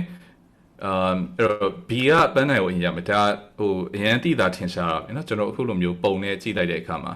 ဒါပေမဲ့အဲ့ဒါကိုကျွန်တော်အပြင်မှာတကယ်တမ်းကျွန်တော်လည်းဒီ slide ကိုသုံးပြီးတော့ဒီအကြောင်းပြောနေတာဟို6လလောက်ရှိဒါပေမဲ့ကျွန်တော်တို့အဖွဲ့အစည်းကုမ္ပဏီကိုယ်တိုင်ကတခါတလေကြာရင်ဒီပြဿနာကိုကျွန်တော်ကြုံနေရတော့မယ်အဲ့တော့ဒါလူတိုင်းစီမှာဖြစ်နေဆိုတာကိုကျွန်တော်ပြောချင်တာပါအဲ့တော့ဒီအဖွဲ့နှစ်ဖွဲ့ကဘယ်လိုကွဲပြားနေလဲဒီအဖွဲ့ကကြီးကเนาะကျွန်တော်ဟိုမြန်မာဆိုယူစကားရှိတယ်ပေါ့เนาะကိုလေကိုထိုးဘကိုးရောက်ဆိုလိုမျိုးဒီကိုထင်ရဆိုင်နေကြတဲ့ဟိုကုမ္ပဏီတစ်ခုလို့ပြောရမှာပေါ့เนาะဒီအဲ့တော့အဖွဲ့ကကြီးမှာဘာဖြစ်နေလဲဒီကုမ္ပဏီရဲ့ဒီရင်မှန်းချက်ပန်းနိုင်တွေကိုလူတိုင်းကပြည့်ပြည့်ဝဝနားမလည်ပဲနဲ့ဥတီရခြင်းမတူပဲနဲ့တွားနေเนาะ direction ခြင်းမတူအဲ့တော့ဒီမှာတယောက်ကစန့်ကျင်ဘက်ကိုလှည့်ပြီးတော့ဟွာလုပ်နေဒါကကျွန်တော်ကဟို 2D နဲ့ရှင်းလင်းအောင်ဒီလှေကိုဒါကျွန်တော်ကဟိုပြထားလိုက်တာပေါ့နော်ဒီသင်္ဘောလေးကိုတကယ်တမ်းဟိုမှာကျွန်တော်ဒီဟိုတကယ်အပြင်မှာဆိုရင်ဒီ direction စန့်ကျင်ဘက်နှစ်ခုသွားနေတာတွေမကဘူးစန့်ကျင်ဟို direction 5ခုလောက်ကိုခွဲပြီးတော့သွားနေကြမှာเนาะဒီထက်ကိုလည်းပိုများနိုင်တယ်အဲ့တော့ဥတီရခြင်းမတူဘဲနဲ့သွားနေကြတယ်sorry ကျွန်တော်ဒီ screen ပေါ်မှာပုံချစ်တာပေါ်သွားတယ်ဘာကြောင့်လဲမသိ Okay အဲ့တော့နောက်တစ်ခုကကြတော့ဒီရည်ရွယ်ချက်တွေကိုကျွန်တော်မမျှဝေဘဲနဲ့ပွင့်လင်းမြင်သာမှုမရှိဘူးဒီကုမ္ပဏီကဘာလုပ်ချင်တာလဲဘာဖြစ်ချင်တာလဲအဲ့ဒါတွေကိုကျွန်တော် transparent ပေါ့နော်ပွင့်လင်းမြင်သာမှုမရှိဘဲနဲ့အားလုံးလည်းဝေမျှထားတော့လက်အောက်ငယ်သားတွေကတထေးဘာလို့ခြင်းမှမသိအဲ့တော့အိမ်မှာဘာတွေဖြစ်လာလဲဆိုတော့မီးစင်ကြည့်ကမယ်လို့နော်ဆိုတော့ဒီနောက်တထေးရဲ့မျက်နှာအရေးကဲကြည့်ပြီးတော့လောက်ကြတာပေါ့ဆိုတဲ့ဟာမျိုးတွေကဒါကျွန်တော်တို့အဖွဲ့အစည်းတွေထဲမှာဖြစ်လာတယ်เนาะဒါအများကြီးရှိမှာကျွန်တော်တို့ကုမ္ပဏီတွေမှာလည်းရှိမှာသိကြပါတယ်အဲ့တော့အဲ့ဟာမျိုးတွေကကျွန်တော်တို့အများနဲ့ဖြစ်နေဒီနောက်တူးချင်းရဲ့တာဝန်နဲ့ဝတ္တရားတွေကိုလည်းခွဲခြားသတ်မှတ်မထားရှိဘူးအဲ့တော့ဘယ်သူကဘာလုပ်မှလဲဆိုတော့ကိုယ်ပဲပြပြမသိရဘူးမမြင်ရဘူးဒါကြောင့်မလို့ပြဿနာတွေဖြစ်တယ်နောက်အပြန်အလှန်တာဝန်ခံမှုမရှိဘူးအဲ့တော့သူလုပ်မှလားငါလုပ်မှလားကိုလုပ်မှလားနော်သူလောက်တာလည်းသူလောက်တာမအောင်မြင်ဘူးဆိုရင်မပြီးဘူးဆိုရင်မပြီးဘူးလို့မပြောဘူးเนาะတာဝန်မခံဘူးအဲ့ဒါမျိုးပြဿနာတွေရှိမယ်နောက်ဒီ communications ခုနဟာတွေအားလုံးပြတ်နေတဲ့အတွက် communications တို့ cooperation တို့ကလည်းအလိုလိုနေရင်ဒါဒီအပိုင်းနေရာလည်းအကုန်လုံးညံ့ဖျင်းသွားတယ်เนาะဆိုတော့ team ခါကိုရတော့ဒါနဲ့အားလုံးဆန့်ကျင်ပြီးတော့အရန်ကိုချောမွေ့ပြီးတော့ကောင်းမွန်နေတာပေါ့နော်အဲ့တော့ကျွန်တော်တို့အားလုံးဒါ team B ဖြစ်အောင်စူးစမ်းတဲ့ဟာကျွန်တော်တို့ရဲ့ဥတီယာ team B အဲ့ဒါကိုကျွန်တော်ဖြစ်တင်ပါတယ်ဒါပေမဲ့တော်တော်များများမှာ team A ရဲ့ဒါကျွန်တော်ဇယိုက်တွေနဲ့တော်တော်များများဖြစ်နေလိမ့်မယ်လို့ကျွန်တော်ထင်ပါတယ်ဆိုတော့အဲ့ဒါကိုကျွန်တော်စူးစမ်းပြီးတော့ရွှေ့သွားနိုင်ဖို့အရေးကြီးပါတယ်အဲ့တော့ဒီခုနကျွန်တော်မြန်မာလိုရေးတာကိုမြန်မာလိုဖတ်ပြီးတော့နားမလည်ဘူးဆိုပြီးတော့ပြောမှဆိုလို့ကျွန်တော်အင်္ဂလိပ်လိုရေးပေးထားပါတယ်ဒါအင်္ဂလိပ်လိုကတော့ပို့ပြီးတော့ရှင်းသွားမယ်ထင်ပါတယ်နှစ်ခုအောင်ဖတ်လိုက်မယ်ဆိုရင်အဲ့တော့နောက်တစ်ခုကကျတော့ဒီaccountability အတွက်တာဝန်ယူမှုအတွက်ကိုကျွန်တော်လိုက်လံပြီးတော့ဒါခြေရခံတဲ့ဟာပေါ့နော် tracking လုပ်နိုင်အောင်ဒါကြည့်ရှုနိုင်အောင်ဆိုပြီးတော့ကျွန်တော်သူ့ရဲ့ benefit နောက်တစ်ခုပါဒါ OKR ရဲ့နောက်ထပ် benefit တစ်ခုအဲ့တော့အဲ့မှာကျွန်တော်ကဒီဘယ်လိုမျိုးဖြစ်လဲဆိုတော့လူတိုင်းရဲ့key results တွေကို KR တွေကို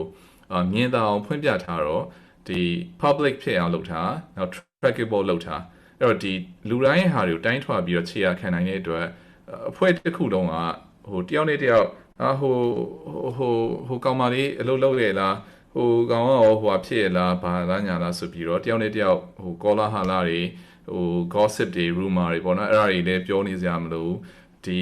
ဒါပုံပွင့်လင်းလင်းကိုမြင်နေရတယ်ဘယ်သူကဘာလုပ်မှာလဲဘယ်သူတာဝန်ကဘာလဲဘယ်သူကဘာကိုဖြစ်ရမလဲဆိုတဲ့ဟာအဲ့တော့ဒီ Google မှာဆိုရင်ကျွန်တော်တို့စာထဲမှာဖတ်ဖူးတာဒီ Google Sheets ကိုသုံးပြီး spreadsheet ကိုသုံးပြီးတော့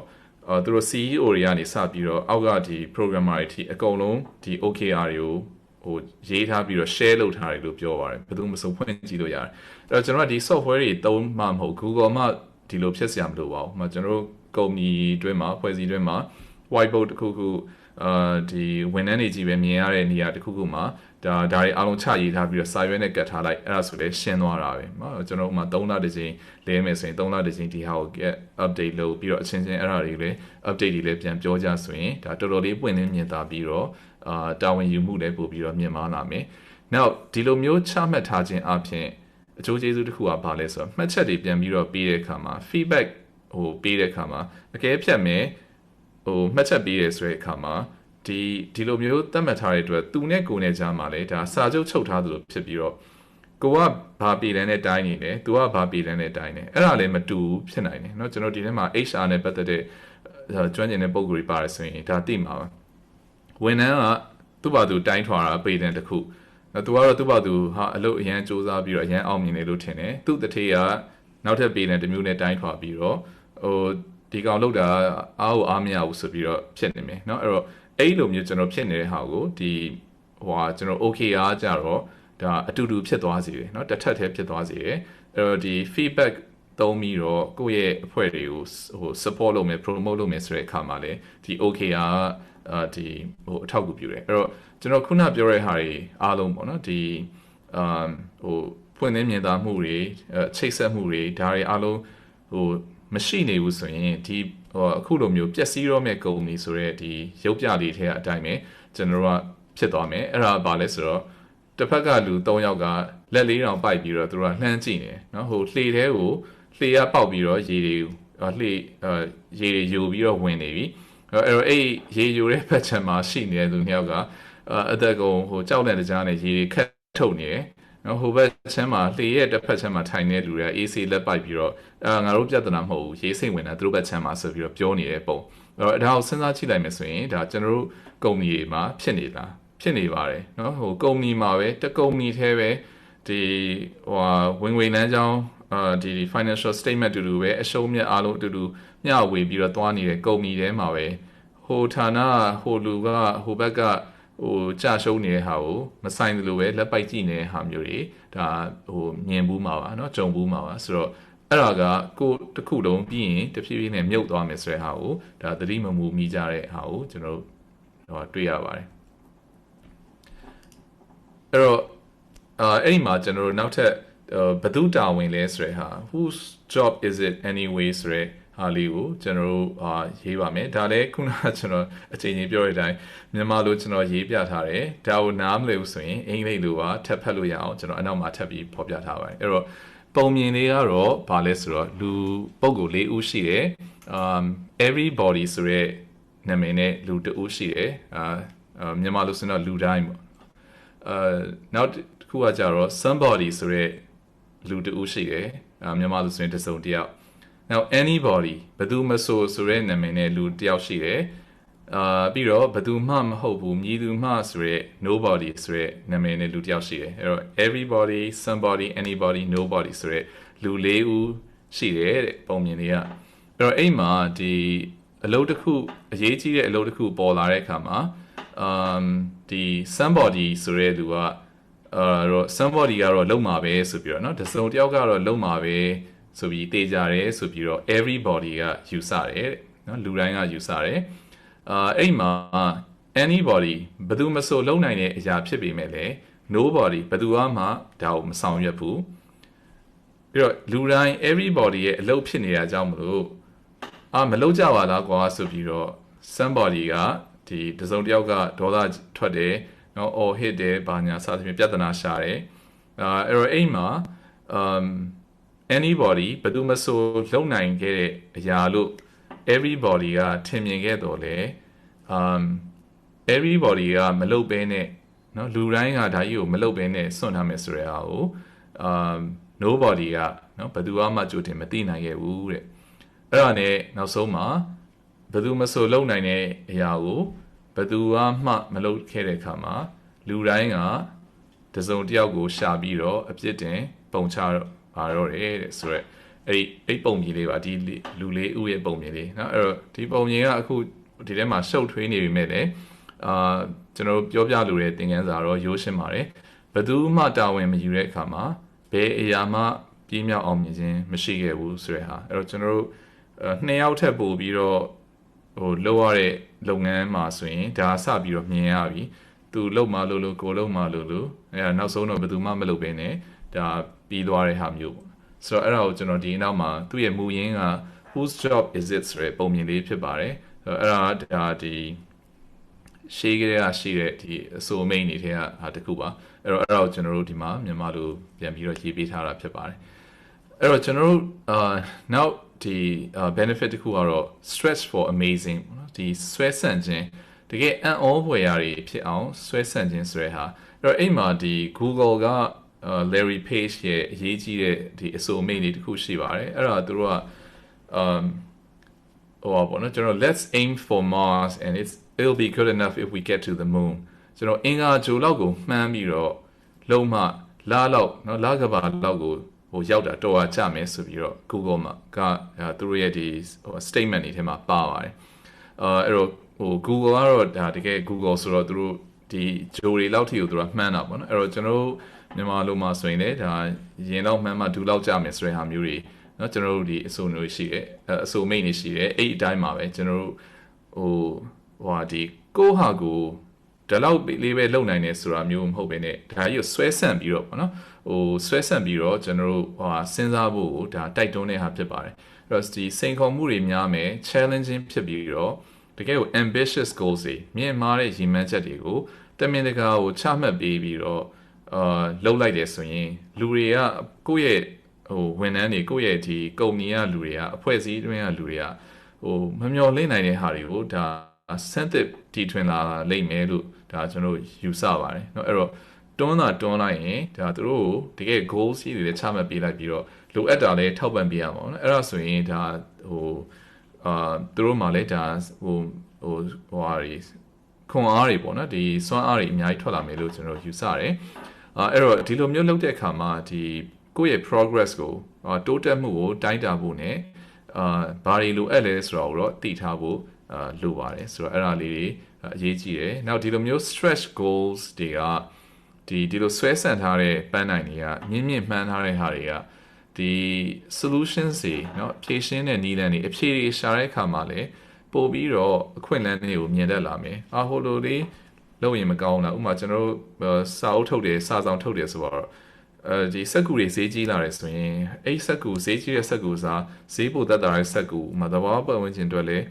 ပိုကောင်းတဲ့စက်ကူမျိုးစားသုံးရင်ရမလားဆိုတာမျိုးဒါမှမဟုတ်စာရွက် short သုံးမလားစသဖြင့်ဒီအခွင့်အလမ်းတွေပို့ပြီးတော့မြင်တတ်လာမယ်နော်အချိန်တွေကိုလည်းပို့ပြီးတော့တိကျစီမံပို့ပြီးတော့တက်တောင်စီမံခန့်ခွဲတတ်လာမယ်ပြီးတော့ဒီ stretch goals တွေကိုလှုပ်ခြင်းအပြင်လည်းဒီနောက်ဆုံးတတိယပုံထဲမှာပါတဲ့သမီးလေးလိုပဲကောင်းရင်ကိုသူမှန်းပြီးတော့စိတ်ကူးရင်လေးလိုမျိုးပေါ့နော်ကျွန်တော်တို့တကယ်အိမ်မက်အကြီးကြီးတွေမက်လာနိုင်မယ်ပြီးတော့ကျွန်တော်တို့တကယ်လုပ်နေတဲ့ဟာဒီနေ့အစည်းအဝေး3ခုပြေးမြောက်လုပ်ဖို့ဆိုတာလားဒါမှမဟုတ်ရင်ဒီကျွန်တော်တို့ဝန်ဆောင်မှုသို့မဟုတ်ကုန်ပစ္စည်းထွက်လာအောင်ကျွန်တော်စူးစမ်းနေရတာတို့မဟုတ်အယောင်မြင့်တက်အောင်လုပ်နေရတာနော်ဟုတ်အစည်းအဝေးတော့3ခုတော့ဒီနေ့တော့ပြီးသွားပြီပြင်ပန်းလိုက်တာဆိုပြီးတော့ကျေနပ်နေတာမျိုးမဟုတ်ပဲနဲ့ဘာပြီးမြောက်လဲဘာရလက်ထွက်လဲဆိုတာကိုဟောဖြစ်ပေါ်ပါအဲ့တော့ကျွန်တော် OKR ကိုရေးတဲ့ပုံစံလေးကိုဆက်ပြီးတော့သွားပါမယ်အဲ့တော့ OKR ကိုလုပ်တဲ့အခါမှာဒီ objectives တွေကကျွန်တော်ခုနပြောခဲ့သလိုပဲလွယ်ကူရိုးရှင်းပြီးတော့တိုးတောင်းခြင်းဖြင့်ဒါမှတ်မိနေနိုင်မယ်ဒီ simple short and easy เนาะအဲ့ဒါမှတ်မိစေနိုင်တဲ့ရည်မှန်းချက်တွေဖြစ်ပါရည်မှန်းချက်တွေကကျွန်တော်တို့အကြီးကြီးအရှည်ကြီးတွေနဲ့ရှုပ်ထွေးနေတဲ့ဟာမျိုးဆိုရင်ဘယ်သူမှဒါလိုက်ပြီးတော့မလုပ်နိုင်ဘူးနောက်တစ်ခုကတော့ဒီရည်မှန်းချက်တွေရေးတဲ့အခါမှာလည်းပြင်းရည်စရာကြီးတွေမဟုတ်ဘဲနဲ့inspirational လည်းဖြစ်တယ်ပြီးတော့ fun ဖြစ်တယ်ပေါ့နော်ဟာအဲ့ဒါတော့မိုက်တယ်ငါဒီဟာကိုယုံကြည်တာဆိုပြီးတော့နော်ဒီကိုယ့်ရဲ့အဖွဲ့အစည်းရဲ့ culture နဲ့လည်းကိုက်ညီတဲ့ဟာမျိုးဖြစ်ရမှာပေါ့နော်ဆိုတော့အဲ့ဒါမျိုးကျွန်တော် objective တွေကဖြစ်ဖို့လိုတယ်။နောက် key results တွေကိုရေးတဲ့အခါမှာချမှတ်တဲ့အခါမှာလည်းဒီ measurable တိုင်းတာနိုင်တဲ့ဟာဖြစ်ရမယ်ပြီးတော့အချိန်ကန့်သတ်ထားတဲ့ဟာမျိုးဖြစ်ရမယ်။နော်ဒီဘာမှလည်းကိန်းကနန်းမပါဘူးဘယ်တော့ပြီးရမှာဆိုတာမျိုးလည်းမလုပ်ထားဘူး။ဥပမာရောင်းအားမြင့်တင်ရဆိုပြီးတော့ပဲ key result မှာလာရေးတယ်ဆိုရင်ဒါဘယ်လိုတိုင်းတာမလဲပြီးတော့ရင်ရောင်းအားတက်သွားတာဆိုတော့တက်သွားတယ်ဒါပေမဲ့10သိန်းရောင်းရတဲ့သူကနေ10သိန်းခွဲဖြစ်သွားတာလား17သိန်းဖြစ်တာလား12သိန်းဖြစ်တာလား9000ပဲတိုးတာလားဘာလို့တိုးစေချင်တာလဲဆိုတာဒါကျွန်တော်တိုင်းတာနိုင်တဲ့ဟာတစ်ခုဖြစ်ရမယ်ပြီးတော့နည်းလေကောင်းလေဖြစ်တယ် fewer is better အဲ့တော့ဒီ objective တစ်ခုမှာ key result နှစ်ခုကနေ5ခုအတွင်းပဲလောက်ထားတင်တယ်နောက်ကျွန်တော်လွဲမှားလေးရှိတဲ့ဒီ common mistakes တွေပေါ့နော် OKR တွေကိုရေးတဲ့အခါမှာကျွန်တော်မှားလေးရှိတဲ့ဟာဒီ၄ခုရှိတယ်နံပါတ်1ကတော့ OKR ကို to do list တစ်ခုလိုမျိုး task list တစ်ခုလိုမျိုးပေါ့နော်သုံးဆွဲခြင်းဒါကျွန်တော်တို့ကုမ္ပဏီတွေမှာခဏကြုံနေရတယ်ဒီ OKR သုံးမယ်ဆိုပြီးတော့ပြောလိုက်တာ ਨੇ ရေးပြီးပြန်လာတာကြည့်ရင်တနေ့ကိုအစည်းအဝေးဘယ်နှကြိမ်လုပ်မယ်တို့ဒီဧည့်သည်နဲ့သွားတွေ့မယ်ဖောက်သည်နဲ့သွားတွေ့မယ်ဆိုတာအစအဲ့ဒါတွေအကုန်လုံးကဒီ to do list တွေကဖြစ်လာတယ်အဲ့တော့ဒီ OKR ကို test list လုပ်တဲ့အခါမှာဒီ test list တစ်ခုကဲ့သို့မသုံးမင်းနဲ့သွားတဲ့ဟာပေါ့နော်ဆိုတော့အဲ့ဒါမျိုးလေးကျွန်တော်တို့ဖြစ်ဖို့လိုတယ်နောက်ဒုတိယတစ်ချက်ကတော့ OKR များစွာသတ်မှတ်ထားခြင်း setting too many OKRs OKR ကဒီတင်းရဲ့ဒီထိတ်တန်းမဟာဗျူဟာဖြစ်တယ်ဒီဦးစားပေးစင်းကို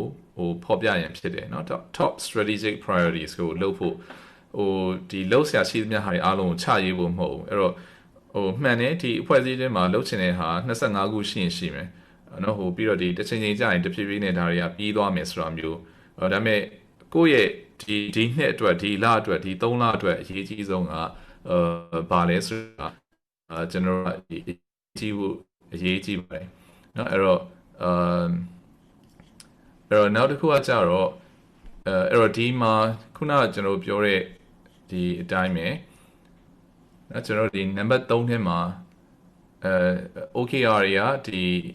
OKR alignment ကအရေးကြီးတယ်เนาะချိန်ညှိပေးတဲ့ဟာဖြစ်တယ်အဲ့တော့ပိုကြီးမားတဲ့ရည်မှန်းချက်တွေနဲ့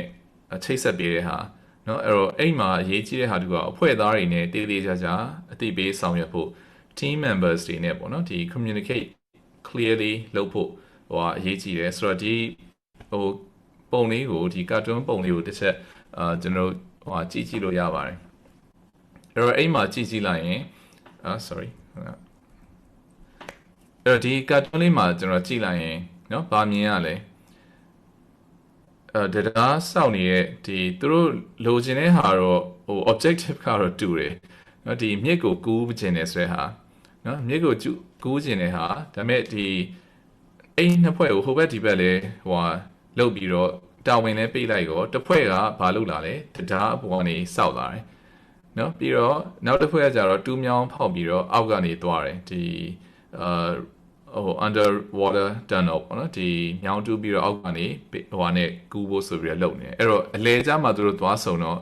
နော်ဒီဥမာမျိုးနှစ်မျိုးဖြစ်မယ်ရွာနှစ်ရွာဖြစ်မယ်အလဲမှာသွားဆုံတော့မှာဟာမင်းတို့ကတူးမြောင်းစောက်နေတာအေးမင်းတို့ကကြတော့တရားစောက်နေရလားဆိုပြီးတော့နော်ဟိုဖြစ်တဲ့ဟာအဲ့တော့အဲ့လိုမျိုးကိုကျွန်တော်တို့ကဒီတွေ့ရတယ်နော်အဲ့တော့ဒါ alignment မရှိတဲ့အတွက်နော်အဲ့တော့ဥမာဒီမျိုးနှစ်မျိုးအနေနဲ့ဟိုဘက်ဒီဘက်တွေဟိုကြီးမားတဲ့ inspirational objective တွေတော့ချမှတ်ခဲ့တာဖြစ်မယ်တို့မျိုးနှစ်မျိုးကိုချိတ်ဆက်ဖို့ဒါပေမဲ့တကယ်တမ်းလုပ်တဲ့အခါမှာဒါ align မဖြစ်ဘူးပေါ့နော်သူတို့ရဲ့ဟာတွေကိုမချိန်ညှိထားတဲ့အတွက်ဒါဟို okay ရတဲ့လွဲမှာအဲ့တော့ကျွန်တော်တို့ company ထဲမှာလည်းဒီတိုင်းပါပဲဟိုအဖွဲ့တစ်ဖွဲ့ကဟိုပွဲပွင့်တဲ့ပွဲလုပ်မယ်ဒါဟိုမီဒီယာဘယ်နှခုဖိတ်မယ်အဲ့ဒီဘယ်နှယောက်ဖိတ်မယ်ပရိသတ်ဘယ်နှယောက်တက်အောင်လုပ်မယ်ဆိုပြီးတော့ဟိုသူတို့ okay ချမိတ်သွားတယ်နောက်တစ်ဖွဲ့ကကြတော့သူတို့ကကုန်ပစ္စည်းကိုဒီမှာမထုတ်လို့သေးဘူးလေးလာအောင်မယ်သုံးသက်အောင်မယ်စသဖြင့်အဲ့လိုမျိုးလုပ်နေဆိုရင်ဒီ OKR နှစ်ခုကမကိုက်ညီဘူးเนาะအဲ့တော့အဲ့လိုမျိုးတွေကိုကျွန်တော်တို့တွေ့မြင်ရပါမယ်နံပါတ်4ဟို common mistake ကတော့ရေးပြီးတော့မေ့ထားတဲ့ဟာเนาะ set it and forget it နှစ်သက်ကူဒါတန်ဋိဌာန်များခဲ့သူရေးပြီးတော့မေ့ထားတဲ့ဟာမျိုးเนาะအဲ့တော့အဲ့ဒါတွေကိုကျွန်တော်တို့ရှောင်ဖို့လိုမယ်เนาะကျွန်တော်ဒီထဲမှာဒီ New Year resolution တွေချမှတ်ပြီးတော့ဟိုနှစ်ပတ်သုံးပတ်တွင်မှာတော်တော်များများဟိုမေ့သွားတာများပါတယ်เนาะကျွန်တော်တို့ဆက်ပြီးတော့မလုပ်နိုင်ဘူးမှာဟို New Year တိုင်းမှာကျွန်တော် gym နေကဒီဟိုသူတို့ရဲ့ package တွေအများဆုံးရောင်းရတယ်လို့ပြောတယ်ပြီးတော့သူတို့ကအဲ့တစ်နှစ်လုံးမှာမြတ်တယ်ဘာလို့သူကတစ်နှစ်စာရောင်းလိုက်ပြီးနှစ်ပတ်သုံးပတ်လွန်ရင်ဟိုအဲ့ဟိုဒီ sign up လုပ်ထားတဲ့gym member တော့ဝက်ကြော်မလာတော့ဘူးဆိုတာမျိုးဒါ America တို့ဘာလို့မှဒီကိန်းကန်းတွေရှိတယ်အဲ့ဒါနဲ့ပဲဒါ gym တွေကလေသူတို့တကယ်လက်ခံနိုင်တဲ့အရေးတက်ထက်ပို့ပြီးတော့ရောင်းရဲတယ်ဘာလို့ဒီလာပြီးတော့လက်မှတ်ဝယ်သွားတဲ့သူတိုင်းကလာကစားမှာမဟုတ်ဆိုတာသူတို့ကသိနေတဲ့အတွက်အဲ့တော့အဲ့လိုမျိုးကျွန်တော်တို့မဖြစ်ဖို့ give site ဖို့လိုတယ် okay อ่ะမှာအဲ့တော့ကျွန်တော်ရဲ့ဒီအပိုင်းကကျွန်တော်ဒီလောက်ထိကိုရှင်းပြလိုက်ပါတယ်အခု Nicolas နဲ့ Maddy တို့ကျွန်တော်တွဲပေးလိုက်ပါမယ် Shall I end my screen share okay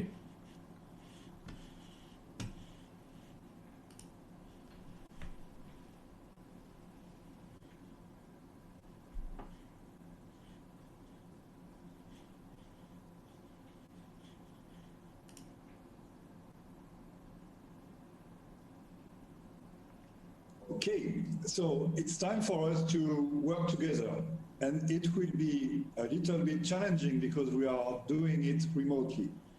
We will use different tools to engage and to discuss with you. So please contribute, participate, ask as many questions as you want. We will have a specific moment to discuss your comments and feedback after. But let's start. So the first thing that we would like you to do is to focus on your family life. And we will ask you first, and we will share with you a tool after, to focus on one objective that you would like to discuss, that you would like to focus on in the coming weeks and months related to your family life. And then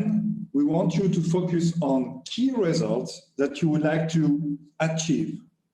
Why do we talk about family life? It's quite simple. You are all coming from different companies, professional backgrounds, so it might be difficult to discuss or to exchange on topics which are related to business for the time being. We all have family, we all have relatives, people we care about, so that might be probably a little bit easier for the time being.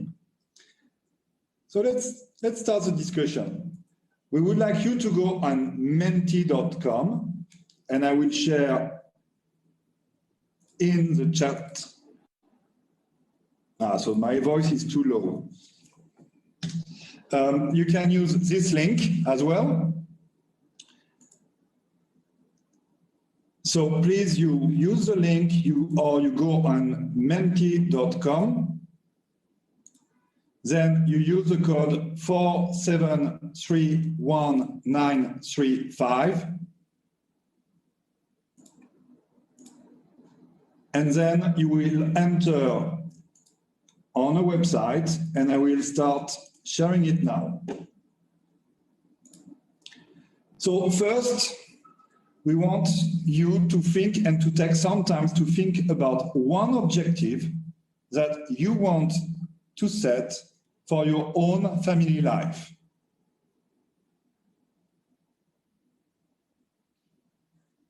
Soအခုဒီ brainstorming session မှာခုန Nicolas ပြောသွားသလိုပဲညီမတို့ကဒီ objective နဲ့ key result တွေကိုအခုတက်ရောက်တဲ့လူတွေနဲ့အတူတူညီမတို့သတ်မှတ်သွားမှာဖြစ်တယ်ဆိုတော့အဲ့ဒီသတ်မှတ်တဲ့အခါမှာညီမတို့ရွေးချယ်ထားတဲ့ခေါင်းစဉ်ကဒီ family life ဆိုတဲ့ခေါင်းစဉ်ပေါ့နော်ကိုယ့်မိသားစုနဲ့ပတ်သက်တဲ့ရည်မှန်းချက်ပေါ့ဘာလို့ကိုယ့်မိသားစုနဲ့ပတ်သက်တဲ့ဟာကြတော့ကိုယ်နဲ့လည်းပုံနီးချက်တယ်ကိုယ်ထဲမှာလည်းတွေးထားပြီးသားအတွေးရရှိမယ်ဆိုတော့အားလုံးအတွက်ပိုလွယ်ကူမယ်လို့ထင်လို့ဒီခေါင်းစဉ်လေးကိုရွေးပြီးတော့ဒီ brainstorming session ကိုလုပ်တာဖြစ်ပါတယ်ဆိုတော့အခုဒီခုနက menti.com ကိုဝင်ပြီးတော့code number 4.3193ကိုရိုက်လိုက်တယ်ဆိုလို့ရှိရင်အဲ့ဒီ menti မှာစာဝင်ပြီးတော့ဖြည့်လို့ရပြီဖြစ်ပါတယ်So remember what are the key components of a good objective. And the objective is what do you want to achieve. And so if you remember the discussion we had previously, it should be significant, it should be concrete, it should be action-oriented, and it should be somehow inspirational. So take some time, go on the link. Maddy told you the code, and Kotamsu 9 shared the code also on the chat box, 4731935. And then you just write your objectives. So we have 8 people connected, 9. Will take a few minutes. Again, remember, this is a what. What do you want to achieve?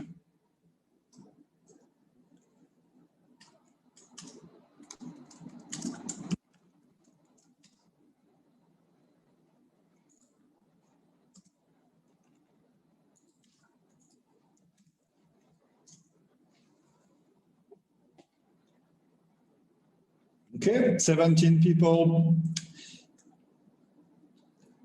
Yeah, for those who were sleeping or talking with their colleagues, it's time to wake up. Comment မှာ link နဲ့ဒီ account number ကိုချပေးထားပါတယ်။အဲ့ကနေဝင်ပြီးတော့ဒီ brainstorming session မှာပါဝင်လို့ရပါတယ်။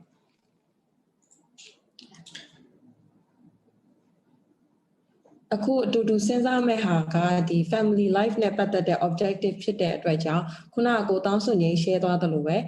objective ရဲ့ characteristics တွေကိုမှတ်ထားဖို့လိုပါတယ် objective တွေကသူကဒီတိကျထင်ရှားရမယ်ဒီ concrete ခိုင်ခိုင်မာမာလည်းဖြစ်ရမယ်ပြီးလို့ရှိရင်ကိုယ့်အနေနဲ့ objective တစ်ခုဖတ်လိုက်ပြီဆိုလို့ရှိရင်စိတ်တက်ကြပြီးတော့ငါမလုပ်နိုင်တော့ပါဘူးဆိုတဲ့စိတ်မျိုးမဖြစ်ဘဲနဲ့ဒါဒီ objective ကိုဖတ်လိုက်တဲ့အခါမှာကိုယ်တိုင်ကလည်းစိတ်အားတက်ကြွလာရမယ်ပြီးလို့ရှိရင်တကယ်ကိုလည်း realistic ဖြစ်တဲ့မျိုးဖြစ်ရမယ်ပေါ့နော် So you can see here some of the examples that you would like to achieve. So, for instance, we have to live together, to connect more with my family, peaceful family, speaking with family every 1 hour per day, okay? Financial freedom so that I can spend time with my family, elite family, reduce screen time by 30% this winter. We have not sure, so Matibu, okay? Peaceful family. Remember, it should be specific. We should be able to clearly understand what do you want to achieve, to have a frequent family talk, to live without financial worries, to be united, to enable to give my family a comfortable life, happy and live together. Okay.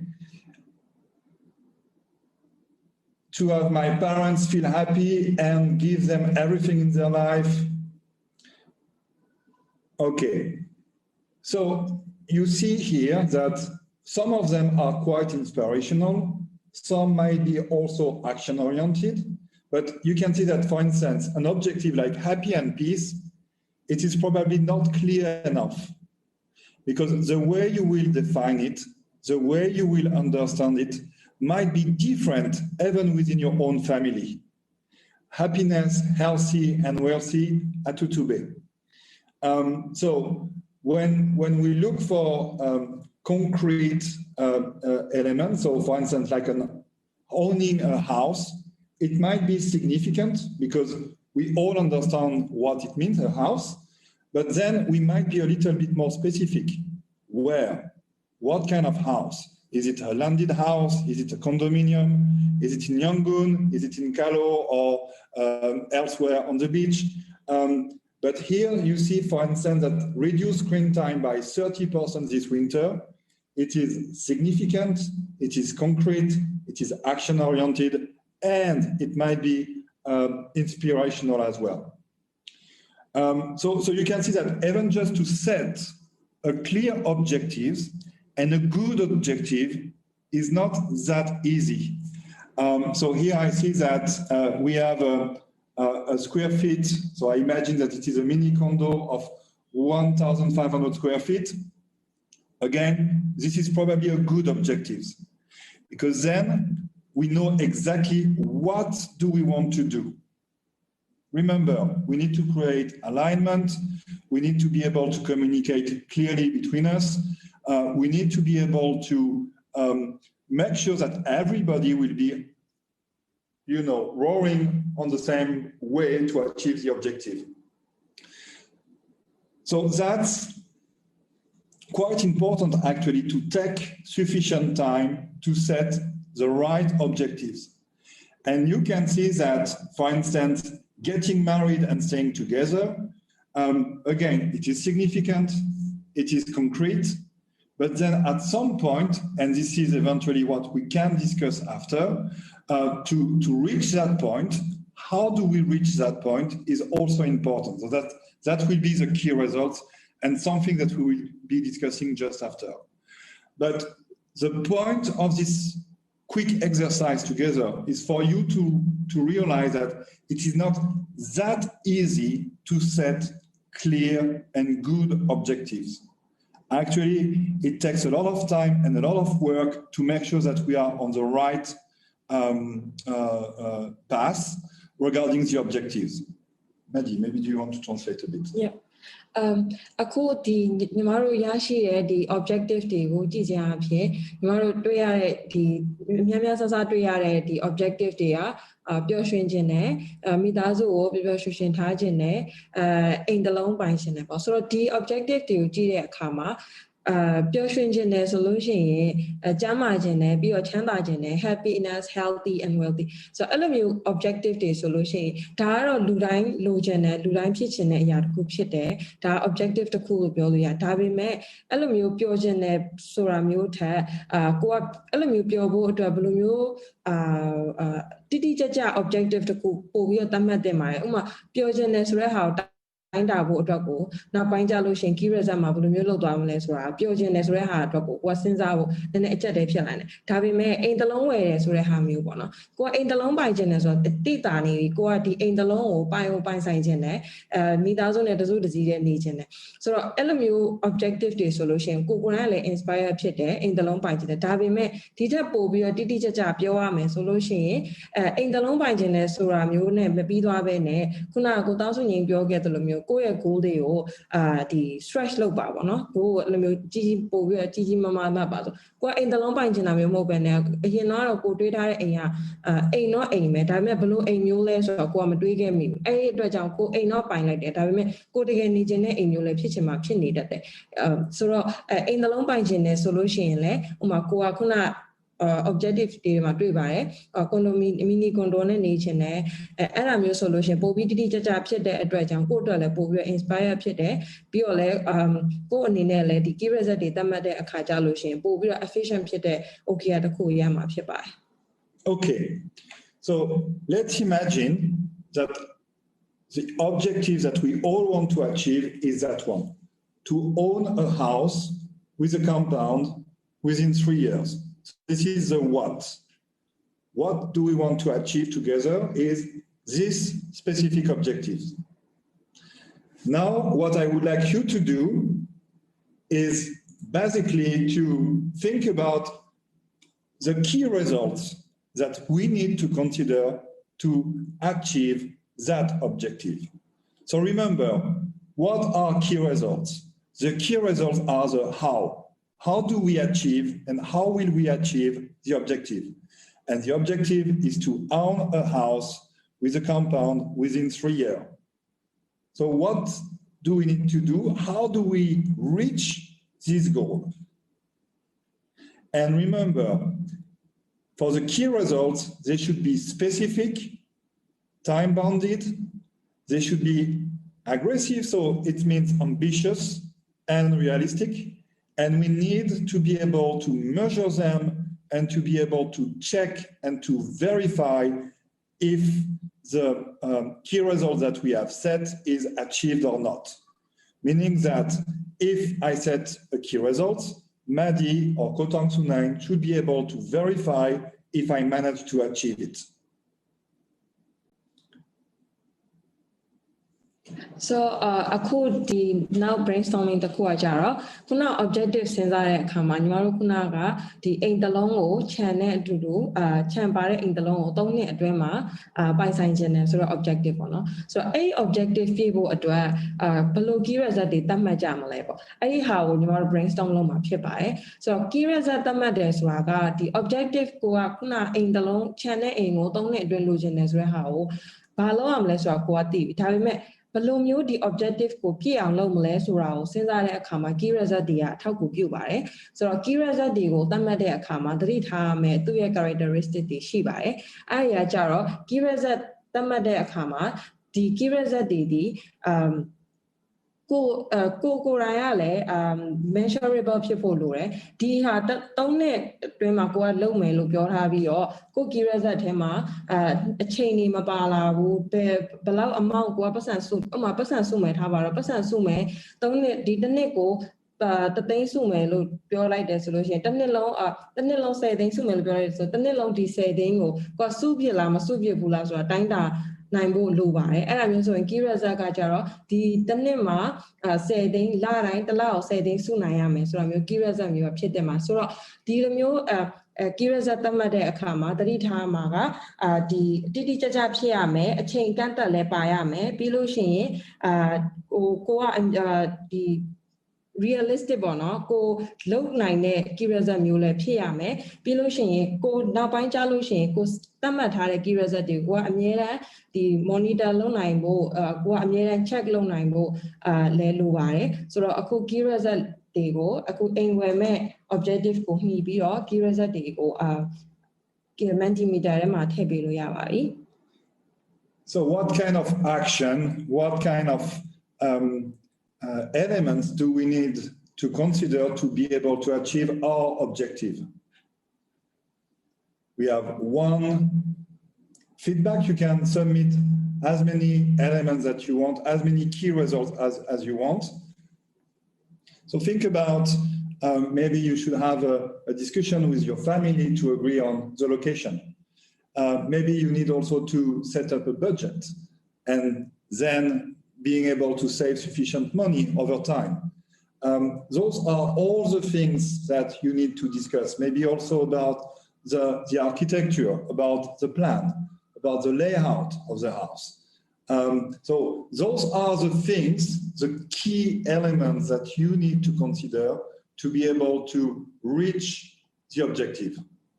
How will you reach the objective? We have 6 feedback.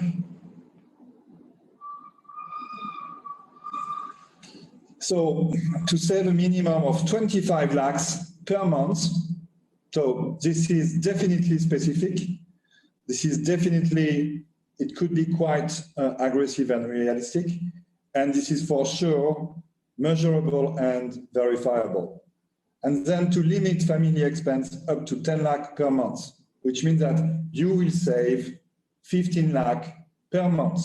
So you see here, it is specific, time-bounded, aggressive, verifiable, and measurable. It is interesting because we have someone in the audience who is a super millionaire. So to save $1 million per month, if you can do that, congratulations. But again, it is specific, time-bounded, and I do believe that in a three years' time, you will be able to buy not a house, but maybe a part of Yangon. To ask the family at least once a week, to take a family walk at least once a week, ask the schedule of every family member and choose the best place to take a walk. That's a little bit different, and I don't believe that you will be able to achieve the objective with those key results. Again, the objective that we want to achieve is to own a house within 3 years, and the house needs to have a compound. Time and effort. So here, this is not specific because the way we assess time together is not necessarily the same. The way we will put efforts are not necessarily the same. It is not time-bounded. There is no way to measure it. And so this is the best way, for instance, to not to be aligned. So this is a kind of key results that we should avoid, because if we communicate like this with our team, we will not be able to tell them clearly how to get things done. And it is important because it is good to see good key results, but it is also important for us to discuss about key results that we should not communicate to our team to make sure that we ask them to do things that will deliver results, that will bear fruits. To save specific amount of income regularly. So you see, specific needs to be specific, because otherwise we don't necessarily understand or know how much do we need to save. So if it is we need to save 50% of the income that we make, yes, this is specific. This is definitely measurable. We can verify it, but we don't know actually what regularly means. Is it every year? Is it every month? And to decide where to live, it is definitely and probably also something to consider. But then the question is, by when? So you see, those simple examples are just for us a way to share with you and to show you that actually setting up goals or objectives and key results are not that easy. It takes time to frame relevant objectives and to set appropriate key results to achieve those objectives. Because at the end, as Kotang Sunen explained, it is very much about aligning the team, making sure that everybody is on board,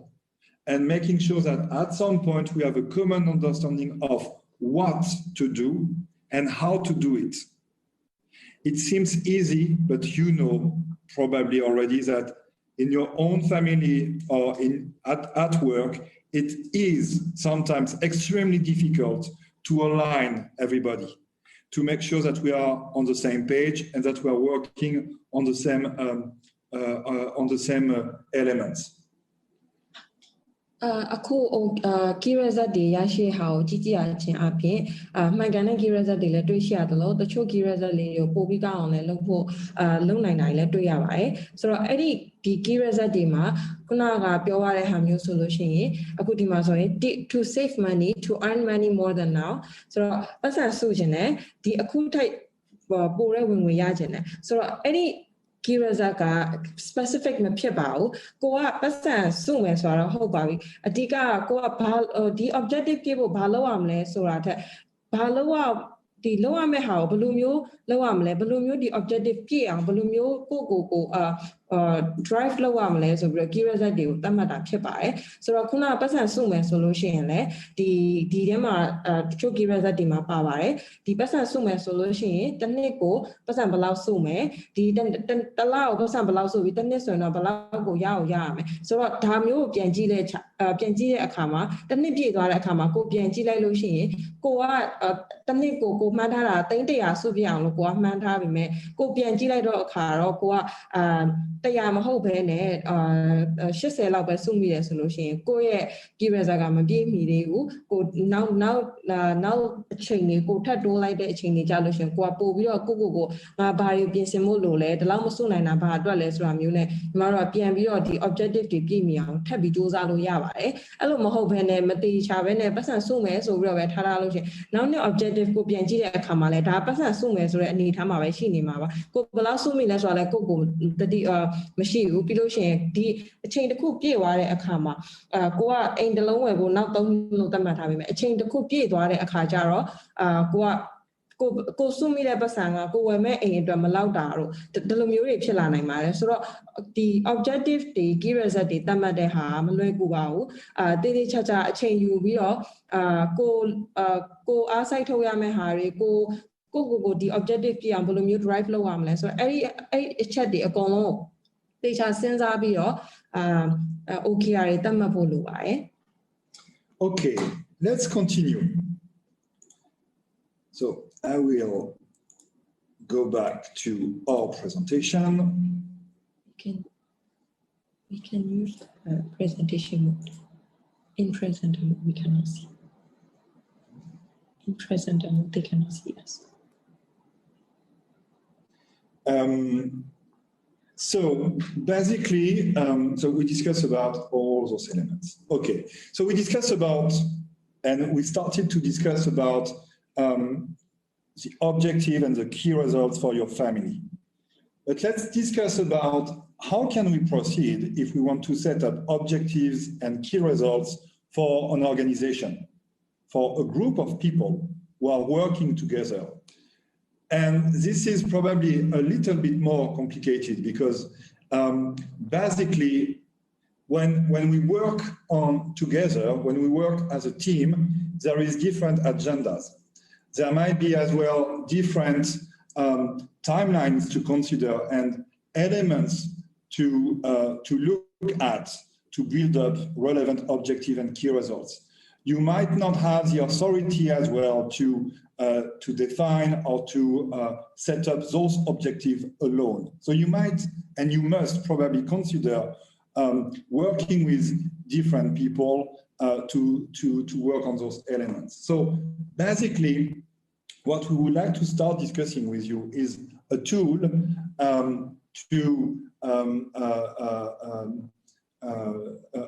to assess the maturity of your organization. Because you need to know how well the organization is operating today. Sometimes it is difficult. You can also set OKRs to focus your times and your efforts on the topics which are the most important, which matter the most. And what we would like to do today with you is to introduce a second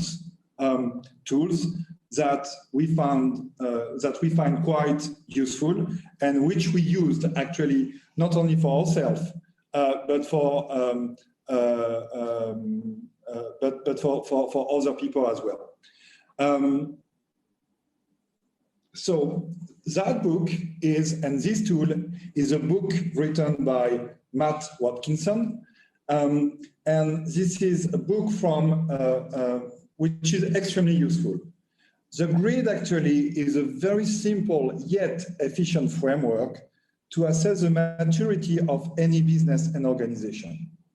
And it can help you also to identify very, very quickly where are your strengths and where are your weaknesses. So, and just let me check something.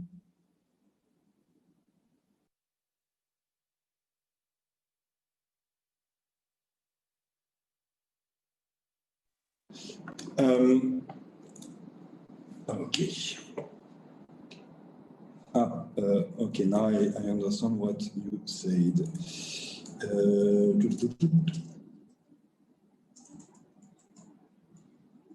I know what's going on. Oops, sorry. Well, never mind, I will continue. I think it's because it's, yes. All right, so basically this tool is quite simple. The first element that we consider when we are using this tool is basically using and assessing the different goals that every business wants to achieve. We all want to generate profit because profits are the fuel of any businesses to reinvest and to expand the activity of the organization. Number two, we all want to develop and produce services and products which are desired by our consumers and customers. And the last component is obviously the longevity. We want to be in the business and we want to operate for a very, very long time. Those three elements, as you can imagine, are very much interconnected. Because of course, if I manage to develop products which are desired by my customers, it will help me to generate sufficient income.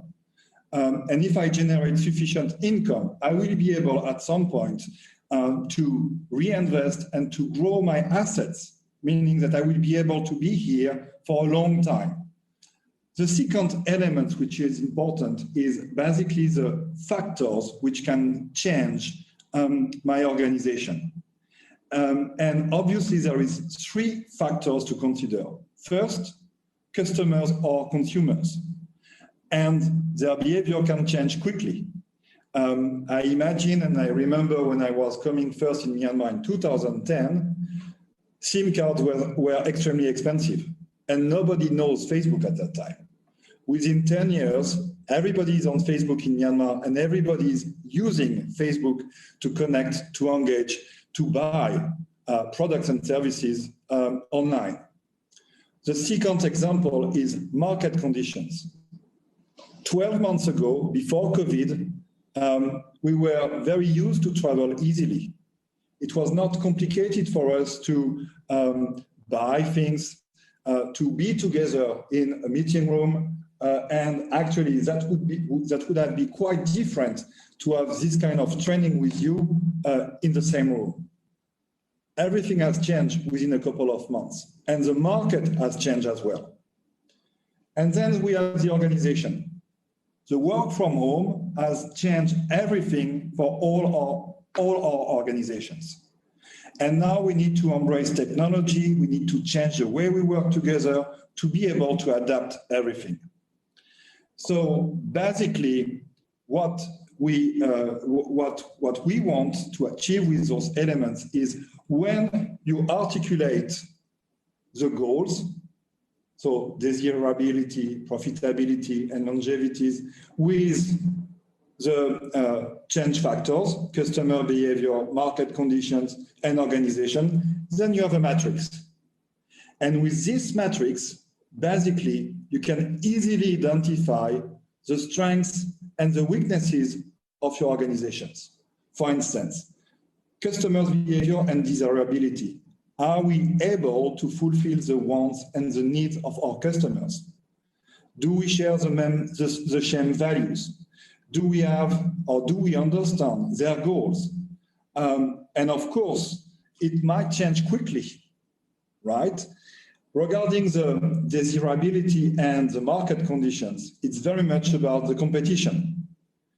Do we have newcomers and competitors on our categories of products or services? What about the territory? Territory is, for instance, a geographical territory, but it can be also online, your online territory. And then you have alternative and substitutes. How fast is the competition changing, and how well are you dealing with that? Desirability and organization, it is very much about your product offering, and it is about your ability to propose something that makes sense.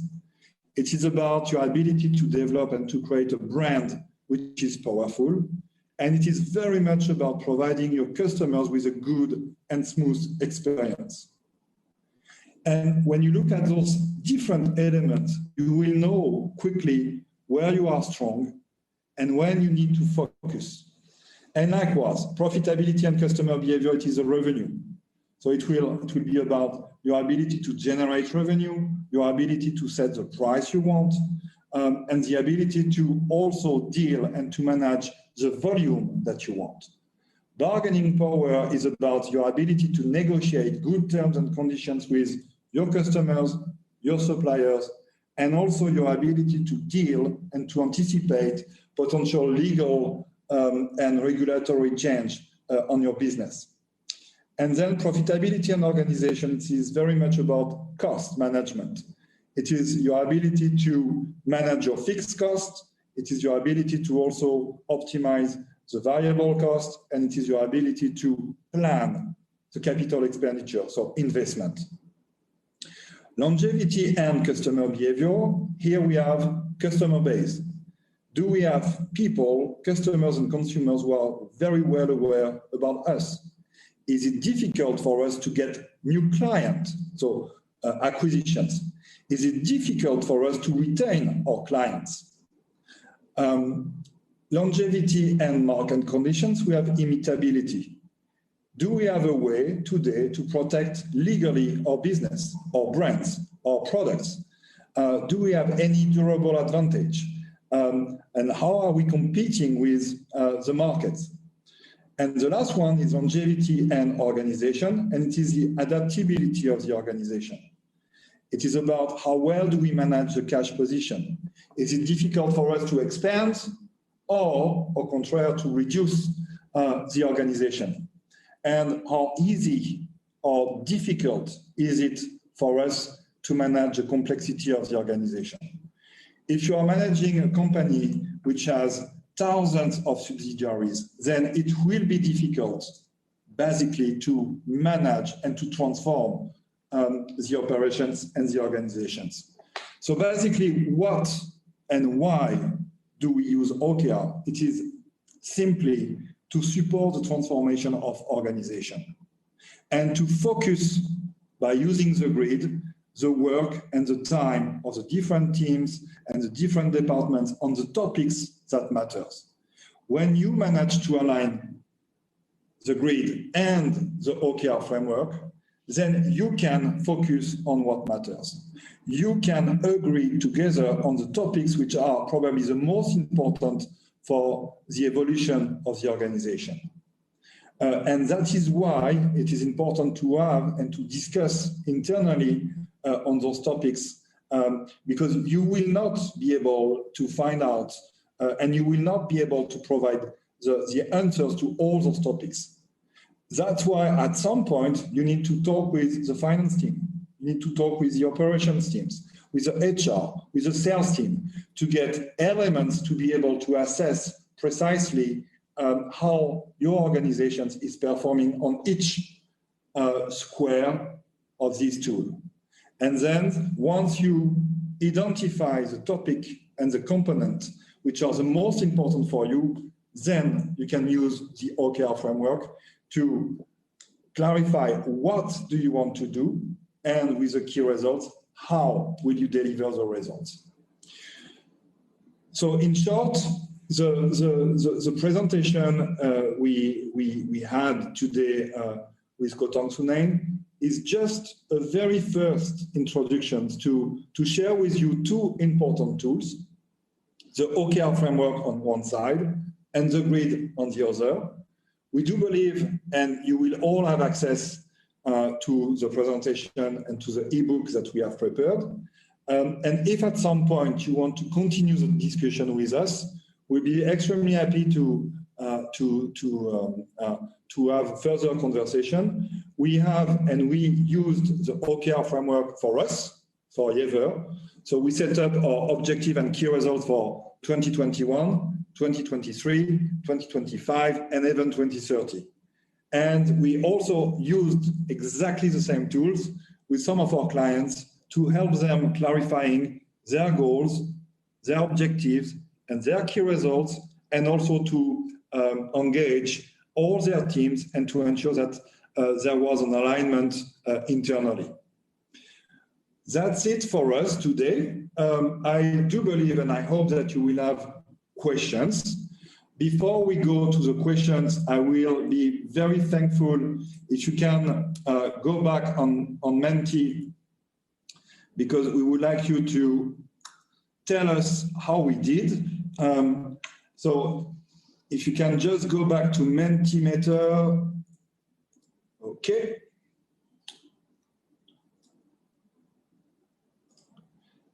And tell us if it was clear, if the content we shared with you were useful, if the way we interact with you was appropriate, and if you want to discover a little bit more about OKR and the grid. So exactly the same link as before, menti.com 4731935.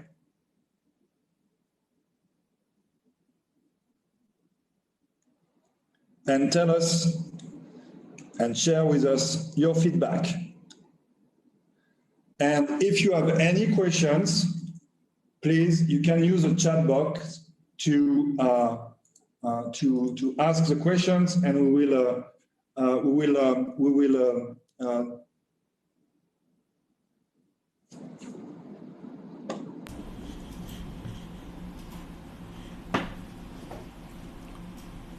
I think we are starting to get some questions already in the chat box. Oh, chat box ထဲမှာဆရာတို့ဆရာမတို့မေးချင်တာတွေရှိတာမေးပေးကြပါခင်ဗျာကျွန်တော်တို့ဒီမှာတတ်နိုင်သလောက်ကိုတွေ့ကြုံနေပေါ်မိကြည့်ပြီးတော့မူတည်ပြီးပြန်ဖြည့်ပေးပါမယ်မ39ကျေးဇူးပါမေးခွန်းမေးပြတဲ့အတွက်မလလဝင်း will you share the link for feedback ဟုတ်ကျွန်တော်တို့ share ပေးပါမယ် Menti link လေးကို share ပေးပါမယ်ကျွန်တော် share လိုက်ပါမယ်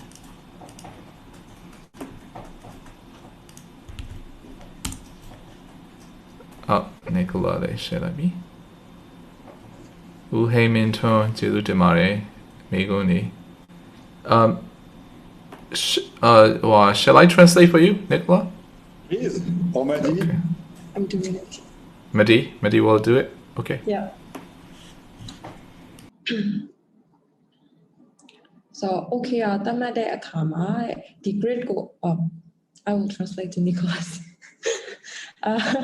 So မြန်မာလိုဖတ်ပြီးမြန်မာလိုဘာသာပြန်တယ် can we set up the objectives and key results based on the structure of grid? So first, and maybe Maddy will then translate first, and what we advise you to do, because you need to be selective. You need to make choices. So to focus your time on the right topics, we do believe that the grid is a very effective tool. We have translated everything in Burmese, so that if you want to use it, this is also something that we can discuss further. But I suggest and I advise you to first use the grid to focus and to identify the strengths and the current weaknesses of your organization. And once you agree, once it is clear, then you can use the objective and key results framework to set objective and key results. And then to communicate those objectives and key results internally, and then to use them to deliver performance and to improve the performance of the organizations. So 2 steps. First, you identify the different topics. Then you use the OKR framework to set up objective and key results and to ensure that the team is fully aligned.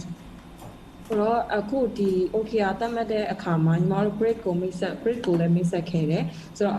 ဟုတ်ပါတယ် grid ကိုအသုံးပြုပြီးတော့မှကိုယ့်ရဲ့ organization ရဲ့အကြောင်းကိုယ့်ရဲ့ organization မှာဘာတွေလိုအပ်နေတယ်ပြန်မှာအားသာချက်တွေရှိနေတယ်ဆိုတဲ့ဟာကိုသေချာသိရအောင်အရင်ဆုံး grid ကိုအသုံးပြုနိုင်ပါတယ် grid ကိုအသုံးပြုတဲ့အခါမှာကိုယ့်အနေနဲ့ objective တွေလည်းသတ်မှတ်ရောကိုကဒီအခန်းကဏ္ဍမှာကိုကတော့ပိုပြီးဦးစားပေးလုပ်တဲ့နယ်ဒီအခန်းကဏ္ဍကိုတော့ခဏတော့ထားရသေးလို့ရတယ်ပိုအရေးကြီးတဲ့အခန်းကဏ္ဍတွေရှိတယ်ဆိုတာကို grid သုံးတဲ့အခါမှာပို့ပြီးတော့မြင်သာလာမှာဖြစ်ပါတယ်ဆိုတော့ grid ကရလာတဲ့ result ကိုကြည့်ပြီးတော့မှ OKR သတ်မှတ်တဲ့အခါမှာလဲကိုယ့်ရဲ့အဖွဲ့အစည်းအတွက်တကယ်လိုအပ်ပြီးတော့တကယ်ကိုမှန်ကန်တဲ့ OKR တွေသတ်မှတ်နိုင်မှာဖြစ်ပါတယ်ဆိုတော့so the next question is if it is for the government organizations from which step can we use OKR to implement and how we can make it use it widely in government organizations? So good questions. And basically it is the same when you are not the boss of the companies that you are working for. And probably where you can start is work with your team, to work with the people around you to basically align the work that you want to do. So let's imagine that I am working for the MOPFI and I need to, for instance, support the transformation of state-owned enterprise. So basically my objective will be to deliver the Myanmar Sustainable Development Plan results on time. Okay, key results. I need to talk to 5 managing directors of 5 state-owned enterprise before March 2021. I need to make presentations to the board of directors or to the people who are making decisions in those state-owned enterprise before June 2021. I need to have 5 state-owned enterprise which will have set their objective and key results before the end of 2021. So you see, it helps you actually, and those how the 3 elements that I shared just with you are just examples, ideas to basically support the Myanmar government and the MOPFI to deliver the Myanmar Sustainable Development Plan. So here you can start working with your team, with your department on, okay, those are the priorities that we have to achieve. So this is what we must deliver. And then what you can do is to discuss with your team to set within the team objectives and key results which will help you basically to deliver the goals which have been set by the minister or by someone else. And the same is true for a company. If you are not the CEO, if you are not the managing director, but if you are working, for instance, as the head of HR, maybe you can set your own objective and key results for the HR team. So you don't need to wait for the boss to set up your own objective and key results at team level. And then if you are successful, maybe people around you will start noticing, and maybe they will ask you, how do you do that? ဆိုတော့ဒီမိကွန်းရဲ့အဖြေကတော့ဒီကိုကဒီအစိုးရအဖွဲ့အစည်းတွေဆိုလို့ရှိရင်ကိုယ်တိုင်ကဒီ contributor တယောက်ဝန်ထမ်းတယောက်အနေနဲ့ရှိနေတယ်ဆိုလို့ရှိရင်ဒီ OKR ဘယ်လိုမျိုးတောင်းအောင်လဲဆိုတော့အရင်ဆုံးဥပမာကိုယ့်ရဲ့အရာရှိကဥပမာပြောရမယ်ဆိုလို့ရှိရင် MOPF တို့နဲ့ဆိုမြန်မာအစိုးရထုတ်ပြန်ထားတဲ့ဒီ Myanmar Sustainable Development Plan ပေါ့နော်မြန်မာနိုင်ငံရဲ့ရည်ရှိတည်တံ့ခိုင်မြဲမှုဆိုင်ရာအစီရင်ခံစာရည်မှန်းချက်ပေါ့ရည်မှန်းချက်ပန်းနိုင် document ထုတ်ရမယ်ဆိုပြီးတော့ ဒီ MOPF နဲ့ဒီအစိုးရကဒီ objective တခုချမှတ်လိုက်တယ်ဆိုလို့ရှိရင်အဲ့ဒီ objective ကိုပြည့်ဖို့အတွက်ကိုယ့်ရဲ့သက်ဆိုင်ရာဌာနတွေအချင်းချင်းကိုလုပ်ပေးရမယ့်ကဏ္ဍအတွက်ပေါ့နော်ဟိုဘယ်လိုမျိုးဒါကိုပြည့်အောင်လုပ်ပေးမလဲဘယ်လိုမျိုး quality ကောင်းအောင်လုပ်ပေးမလဲဆိုတော့ key result ကိုယ့်ဘာသာကိုအရင်ဆုံးသတ်မှတ်လို့ရပါတယ်တကယ် OKR ကအကယ်၍ company တစ်ခုအတွက်ဆိုလို့ရှိရင်လည်းဒီလိုပါပဲအကယ်၍ကိုယ်တိုင်ကဝန်ထမ်းတစ်ယောက်ဖြစ်နေတယ်ဒါပေမဲ့ဒီအထက်ကလည်း OKR ကိုအသုံးပြုတာတွေပါမရှိဘူးဆိုလို့ရှိရင်ကိုကစပြီးတော့ကိုယ့်ဘာသာကိုယ်တင်းမှာအထက်က assign တစ်ခုချလိုက်တဲ့ task တစ်ခုဒီ task ကတော့ deadline ကတော့ဒီဟာဖြစ်တယ်ဆိုတော့ဒီ deadline ဒီဟာဖြစ်ဖို့အတွက်ကိုဘယ်လို quality မျိုးငါတို့ရအောင်လုပ်မယ်ဆိုတော့ objective သတ်မှတ်ပြီးတော့အဲ့ဒီ objective အတိုင်းကို key result တွေကိုယ့်ရဲ့အဖွဲ့သားတွေမှာတခါတည်းသတ်မှတ်သွားလို့ရပါတယ်ဆိုတော့ကိုယ်အဲ့လိုသတ်မှတ်သွားလို့ကိုယ်အလုပ်တွေကလည်းပြီးမြောက်တယ် signal ဒီဘယ်လိုပြောမလဲလုပ်တဲ့အလုပ်တွေကလည်းအကျိုးသက်ရောက်မှုတကယ်ကိုကောင်းကောင်းရှိတယ်အထက်ကလည်းကိုယ့်ရဲ့ outcome ပေါ့နော်ကိုလုပ်လိုက်တဲ့အလုပ်ရဲ့ outcome OKR အသုံးပြုတဲ့အတွက်ကြောင့်ရလာတဲ့ outcome ကိုလည်းတကယ်သဘောကျရဆိုလို့ရှိရင်ဒီတခြားဌာနတွေကလည်းဒီလိုမျိုးအလုပ်ကိုဘယ်လိုမျိုးဒီကောင်းအောင်လုပ်တာလဲဒီလိုမျိုး outcome တွေကောင်းအောင်ဘယ်လိုမျိုးဆောင်ရွက်ခဲ့တာလဲဆိုတာမျိုးတွေမေးလာကြမှာဖြစ်ပါတယ်ဆိုတော့အဲ့ဒီအချိန်ကြာလို့ရှိရင်ဒီ OKR ကိုကsuggest လုပ်ပြီးတော့ကိုယ့်ရဲ့အဖွဲ့အစည်းရဲ့မှာပဲဖြစ်ဖြစ်ကိုကကြည်ကြဲပြန့်ပြန့်ဖြစ်သွားအောင်အသုံးပြုလို့ရပါတယ် So I will answer the questions that we have here about should we start from the bottom or should we start from the top? What are the tools and what are the differences between OKRs and KPIs? And also regarding the timeline. So regarding the first questions, it is very much up to your organizations. If you are part of a company or part of a public organization where you know that the managing director or the CEO will not support you because this is too new, because it is probably something that they will not consider, then you start from the bottom. If you have the top management, the board of directors, or the head of the organization, which is moving on those topics, then it is very much something that you could consider. What is important is to remember why do we use OKR? We use OKR to transform the organization. So from time to time, you will start actually with a smaller team because you need that to convince other people within the organizations that changing is actually the right thing to do. Other time, when actually you start from the beginning and when you start a new company or when you want to initiate a new project, maybe it is better to start since day one with a proper OKR setup. So there is no, perfect answer to your questions. It will depend on the context. It will depend on the maturity of the people and their appetite to change. That's for the first point. Second point, basically the tool we are using internally, Excel. So you don't need, and I will even say that, a whiteboard or a paper, it can be sufficient. Don't believe that you need a super sophisticated tools to implement the OKR. Again, it is very much about team alignment. There are tools available on the market. We are testing them. And for the time being, to be very honest with you, we didn't find anything which was beside Excel or simple tools. We didn't find any specific or custom-made tools where we had the wow effect. And the your last questions about the differences between OKR and KPIs, you need KPIs for your OKRs because, for instance, when we had the discussion before, like saving 5 lakhs per month, 5 lakh per month is a KPI. Is something that you can define. So a key performance indicators is basically usually something which is extremely connected and close to a key results, because you need at some point to have data figures which are measurable, which are specific, time bounded, and those are the attributes of the key results. So you need and you must have KPIs when you work on the OKR. But you can have KPIs without objective and key results. And most of the Myanmar companies and most of the organizations, they have plenty of KPIs. Problem, they don't know why. They don't know how to use it. They don't know why or what are the key elements which are important. Remember the doctors in the operation theaters, do we measure the number of surgery or do we measure the number of patients which have recovered?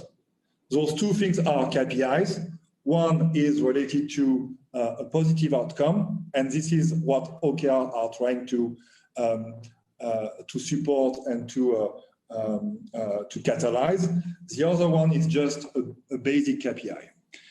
Regarding the timeline, you should probably have, so let me give you a specific example, and I'm sorry because I will just talk a little bit about us. But one of our objectives is to become the most trusted advisor in Myanmar by 2030. So this is our long-term goal. Of course, to achieve that, we have intermediary objectives.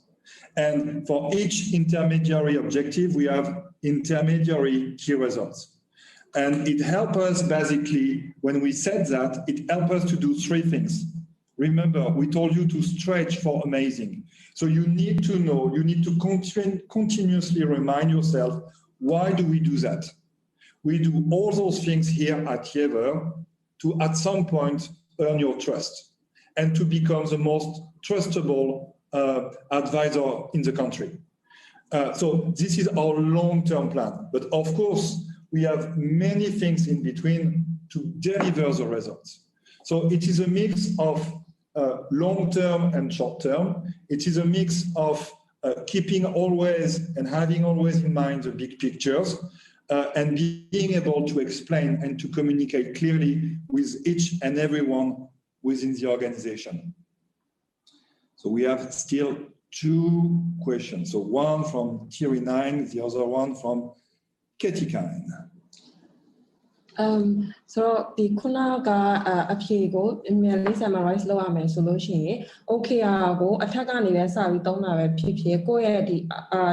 the operation machine, Tanaria, Dona PPA, Diga, go up any Tamayan Lesra Moody, go again a Tama, the Goa CEO, the update, go Goraya, Gomnia, Hiba, Yaya, the Kanako machine, yes, and a Gogana, go Gomni, the Kulon, Doko, okay, go up. Baby dog, Tanari a long like what the that's the Ocr people address Tanari, like Balumio, give me a low jam as well. Okay, doesn't say them at all. Yavare. Okay, go out the operation level, the machine, down go a tamam whole solution, like go with Tana, go a don't you,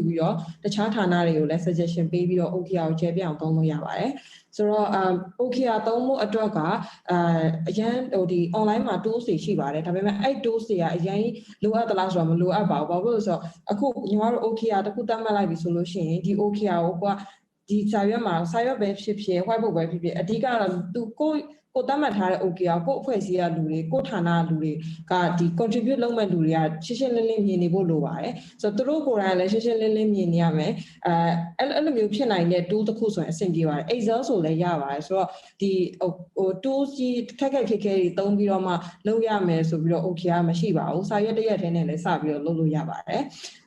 Pilaro, the KPI net Ocr Jama, a champion solution, KPI. Ocr the Kutamade solution, Kirazama solution, D9naga, Kuna solution, the Neko, saying Sume, the Neko, the India Sume, a web address solution, a India Sura, KPI and Kedawavi. So the Ocr and KPI, the Kuna Kuchesa Mushiva, a KPI.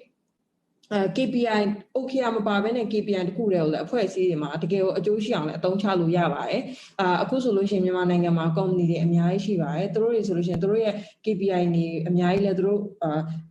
control over it. I met the Rea Biatana, less or the KPI or Bulumuka, don't chat, Yala, reserve on my Bulumuka and Lomle, that would be reserving a Rapalujania, less or analysis to Disha, Meloda Dredja, the true Ania, Maluacha, the Chini, Piabai. ဆိုတော့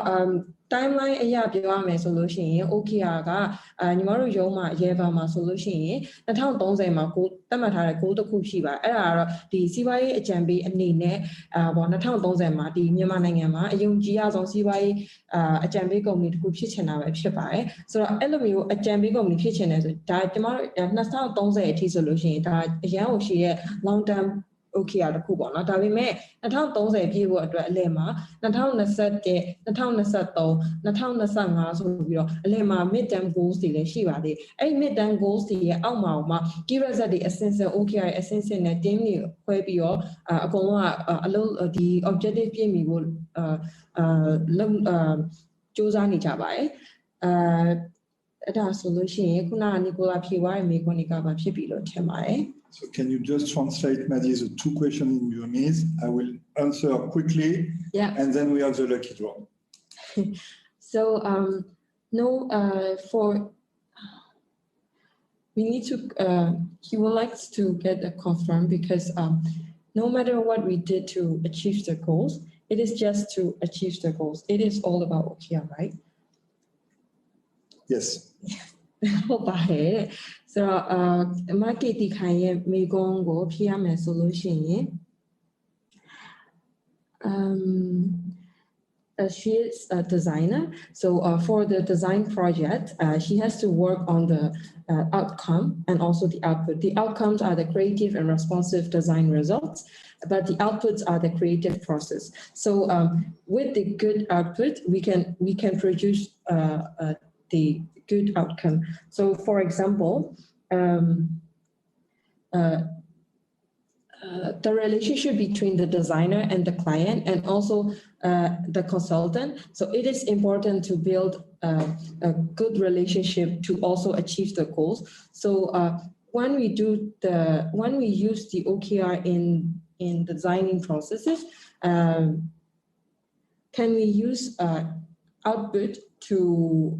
develop the OKRs, how we can handle it?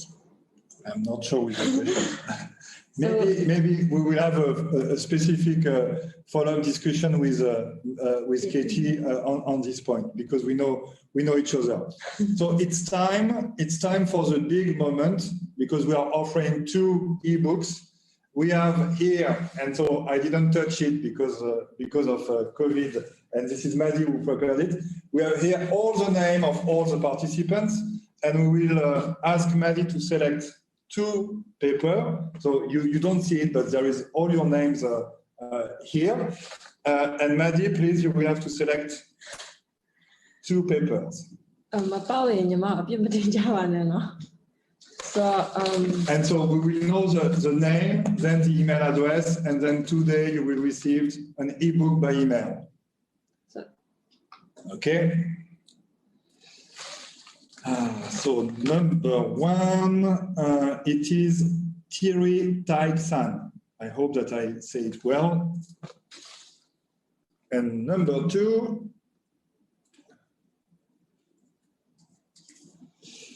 Tanzin Ong. Theory Tyson ဒီ training ထဲမှာရှိနေပါသေးလား chat box ထဲမှာတစ်ချက်လောက်စာလေးပို့ပေးပါလားရှင် Okay, so we need to check if they are still in the training or not. Yes. So Maddy Tyson training ထဲမှာရှိသေးတယ်ဆိုလို့ရှိရင်ညီမကိုchat ထဲမှာစာလေးပို့ပေးပါဟုတ်လဲဆိုတော့ဒီ lucky draw ကလေအခုနောက်ဆုံးအထိကိုပါဝင်ပြီးတော့ပါဝင်ခဲ့ကြတဲ့လူတွေကိုပဲညီမတို့ပေးမှာမဟုတ်လို့ပါ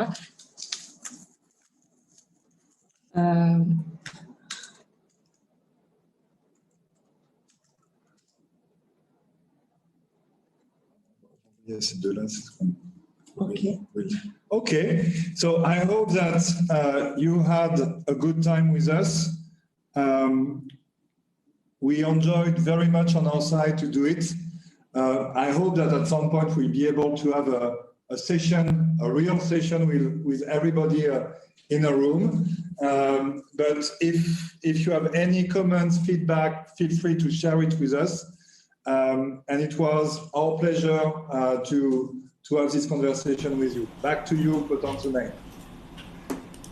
Okay, thank you. Alo Minglawa, Jesu Dimarkia. Thank you, Nicolas and Maddy. And I was just typing in the chat box that some of the questions that we couldn't answer completely today will be answered and perhaps included in the next ebook edition, or maybe we can make a Facebook post about it. ကျွန်တော်တို့ဟိုအရှိတမ်းမာတွေတော့ဒီလိုပဲဒီအမေးဖြေကဏ္ဍကြရင်မိကုန်းတွေအများကြီးတက်လာပါတယ်အဲ့ဒီတက်လာတဲ့အမေးဖြေတွေကိုကျွန်တော်တို့ဖြေပေးထားပြီးတော့ဟိုတေးကြပြန်ချရေးထားပြီးတော့ဖြေပေးထားတဲ့ဟာတွေကိုအဲ့ဒီအမေးဖြေတွေကကျွန်တော်တို့အခုဒီနေ့ပေးမဲ့ ebook ရဲ့ဒီနောက်ဆုံးမှာဒီ section တစ်ခုအနေနဲ့ chapter တစ်ခုအနေနဲ့ကျွန်တော်ထည့်ထားပါတယ်အဲ့ဒီအမေးဖြေတချို့ကလည်းကျွန်တော်တို့ဒီနေ့အခုတက်ရောက်နေတဲ့ကျွန်တော်မိတ်ဆွေမိတဲ့တချို့မိကုန်းအနေနဲ့ထပ်တူပါပဲအဲ့ဒီမှာဆရာဆရာမတို့အသေးစိတ်ထပ်ပြီးတော့ဖတ်လို့ရပါတယ်ဟုတ်ကဲ့ဟုတ်အဲ့ဒါဆိုအားလုံးကျွန်တော်တို့အခုအချိန်နဲ့စီပြီဆိုတော့I think it's time to end the session အဲ့တော့ကျွန်တော်အခုညီကုန်းအနေနဲ့ကတော့အခုလိုမျိုးအဆုံးထိတက်ရောက်ပြီးတဲ့မိတ်ဆွေတွေအားလုံးအများကြီးကျေးဇူးတင်ပါတယ်လို့သိချင်တာရှိရင်ကျွန်တော်တို့အချိန်ပေးလှမ်းပြီးတော့ဒီ Facebook page တွေကျွန်တော်ရဲ့ account တွေကနေလှမ်းပြီးတော့ဆက်သွယ်မေးမြန်းပါကျွန်တော်တို့ဒီ Yever Nicolas နဲ့Maddy တို့လည်း thank you very much thank you for your information sharing I think our guests and participants found it very useful အားလုံးလည်းကျွန်တော်တို့ခုလိုမျိုး